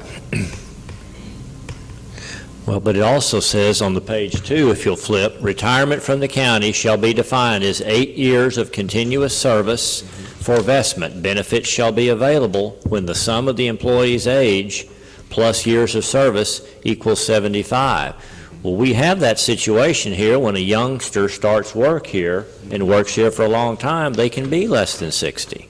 But if they make that 75, if they're 50 and they've been here. Well, but I thought you were making reference to that first bullet point that says you got to be 60 years of age or older. Well, it's my understanding that the definition is the same. There's 3 different options you can retire. The definition of retirement and retirement eligibility for receiving county contributions or receiving county health insurance is the same. Okay, see, the way I thought, explain to me, one sheriff's race is that you could retire, and that's kind of common throughout cities and counties, that you can retire when you get to the next. A lot of the time groups, it's the way the base here, But now the insurance didn't take effect unless you had those years continually with the county. It's like I come to the city, so that counts for my retirement, so I can start, getting my retirement earlier because that, I could not get the benefit package I offer after retirement until I was 60 because I didn't meet the rule of 75 here at the county. So what's the point we're trying to prove here? Well, there's just not the rule of 75. We have, if it's in there at 60, if you're 60 and you meet 75, then you can retire at 60. If you don't meet 75 at age 60, You don't get can't full retire. retirement benefits. Like, we have a current employee that retired, and I believe, top of the house back there at 60, and say he has 8 years. Okay, yeah, he reached 61st, so he can retire, but. He don't read. Keep him on insurance until, even though he's. No, he's got to meet the rule of 75 also. Rule 75, so We need to look. Well, do at they that. have to do both? Do they have to be a minimum of 60 and meet the rule of 75? We've got something, at least one that does, Richie, that's the one that I always thought. Well, there's another one that I'm looking at. You can do the rule of 75, you can do the rule of 60. You can actually, if you look at it, actually, you can work 4 years for the county, and if you're, for example, say Al he doesn't run 4 years, he's got 4 years he's paid in. Yeah, but that's just retirement side, we're not, But retirement insurance is a whole different. Okay, so it is different. You can be eligible for. Draw his part, he You sure can be, can. you could be eligible below 60 for. retirement. No, you could be eligible for health insurance if you leave before 60, but you can't be eligible for your county contribution to be paid to you in your retirement before 60. Well, I'm not talking about that. My question is, if you're 60, you started, and then say 50, and then you work till you're 60, or we only have 8 years in there. Does that person that came in later and has their age, do they have that benefit to carry on their insurance versus like Tim was saying that somebody that's going to be here 20 or 30 years, somebody that works 8 and can retire, 60 comes first before the 75 will. You have to qualify. Right. But I mean, well, that's not, I'm not talking about retirement. I'm talking about. she's talking about two different things. I'm talking about two different things. You've got the retirement and you got the benefits. You may have somebody that's 50 and has city and county services, but he only had 8 years here, so you're gonna let him for 15 years have insurance. Because he retired, he retired from county, he took both agencies. My question is what I'm reading telling me that you've got to be 60 years of age before you can get any retiree health insurance? That's my question. It kind of looks that way to me. So if you're 60 and you've only had 8 years in, so then you can get your benefit just like me. When I'm figuring 20, then I'm gonna be able to get mine. And what did she tell us about that? I don't remember what she said. Pretty good point. I remember. Okay. Deborah, you got an idea back there?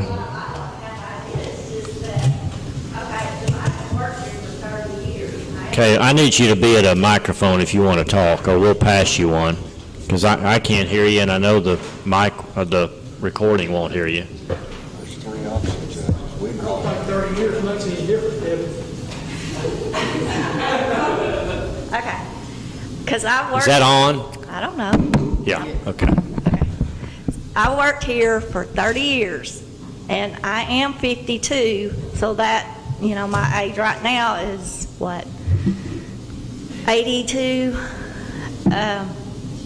But y'all are wanting to change this to 60.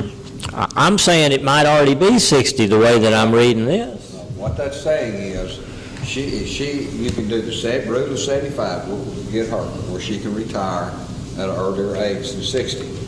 If she doesn't reach the 75 age, then if you're 60 and you've got enough years in, then you're vested for 8 years, then you can look at retirement. We can get the retirement people up here, but that's what they're going to take.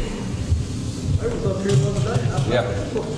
Should have asked. But still, that's not talking about benefits. even if we had a retired person up here, that's what to do with our health insurance, being able to. Well, that's our individual policy. If you retire, then you qualify. Well, I see this as a separate bullet point. In one, we're talking about retirement, in another one, we're talking about health benefits. So I'm going to read it one more time. Retirement from the Titus County with health benefits. Here's the definition. You must meet the rule of 75 with a minimum of 8 years. Period. So that means somebody coming to work out of high school that works here for a long time is going to be eligible at a real young age, certainly before 60. So I don't think we have it established anywhere where we have a minimum retirement age for health insurance.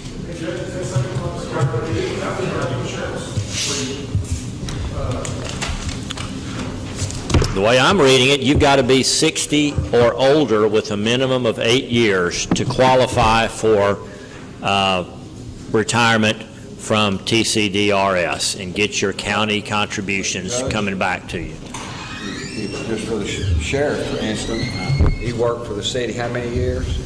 Yeah, I can see, I was actually vested, I worked for them for over 15 years. See, those years he worked, man, it's not paid into our retirement system, but those years count.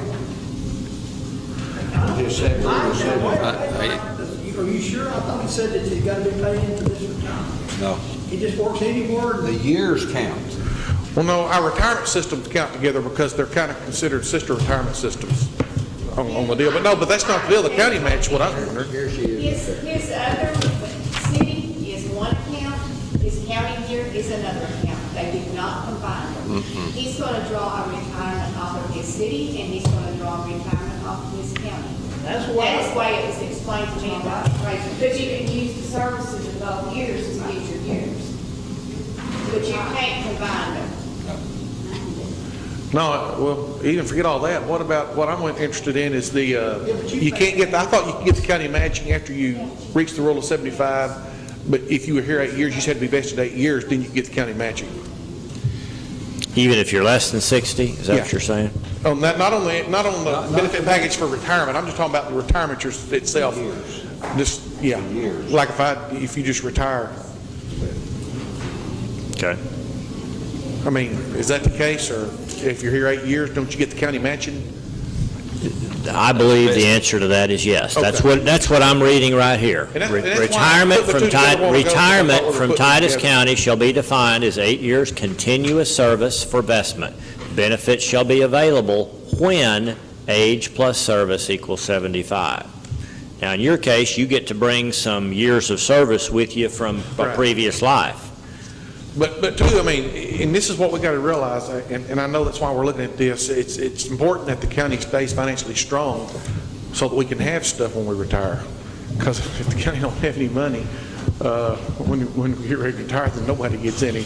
So I mean, you know, if we have to tweak and make some changes to this, I think most employees would understand that if we have to make a few changes, because I think it's important that we do keep the county financially strong so that people like Deborah can have something, you know, make sure she has something 20 years down the road. Affect her, but she's retired. I think the thing says if you're 30 years old, 30 years of service, you're retired anyhow. Is that what it says? Well, but no, what I'm saying is I think we do need to look at stuff and treat our employees fair, and I'm all for that. But I mean, what I'm saying is I think it's important too, we stay financially strong so that she retired in 4 years, 10 years down the road, it won't get cut, because then she's going to be banking on that. And I think it's important that whatever we give her, that she gets to keep that when she retires for any of us.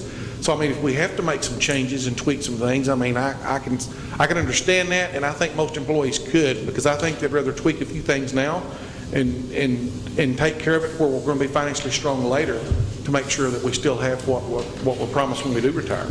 Well, I think that the crux of this discussion revolves around establishing a minimum retirement age and eliminating that situation where a 50-year-old, 52-year-old, 55-year-old gets years and years of benefits continue to be paid for them when they left at an unusually young age.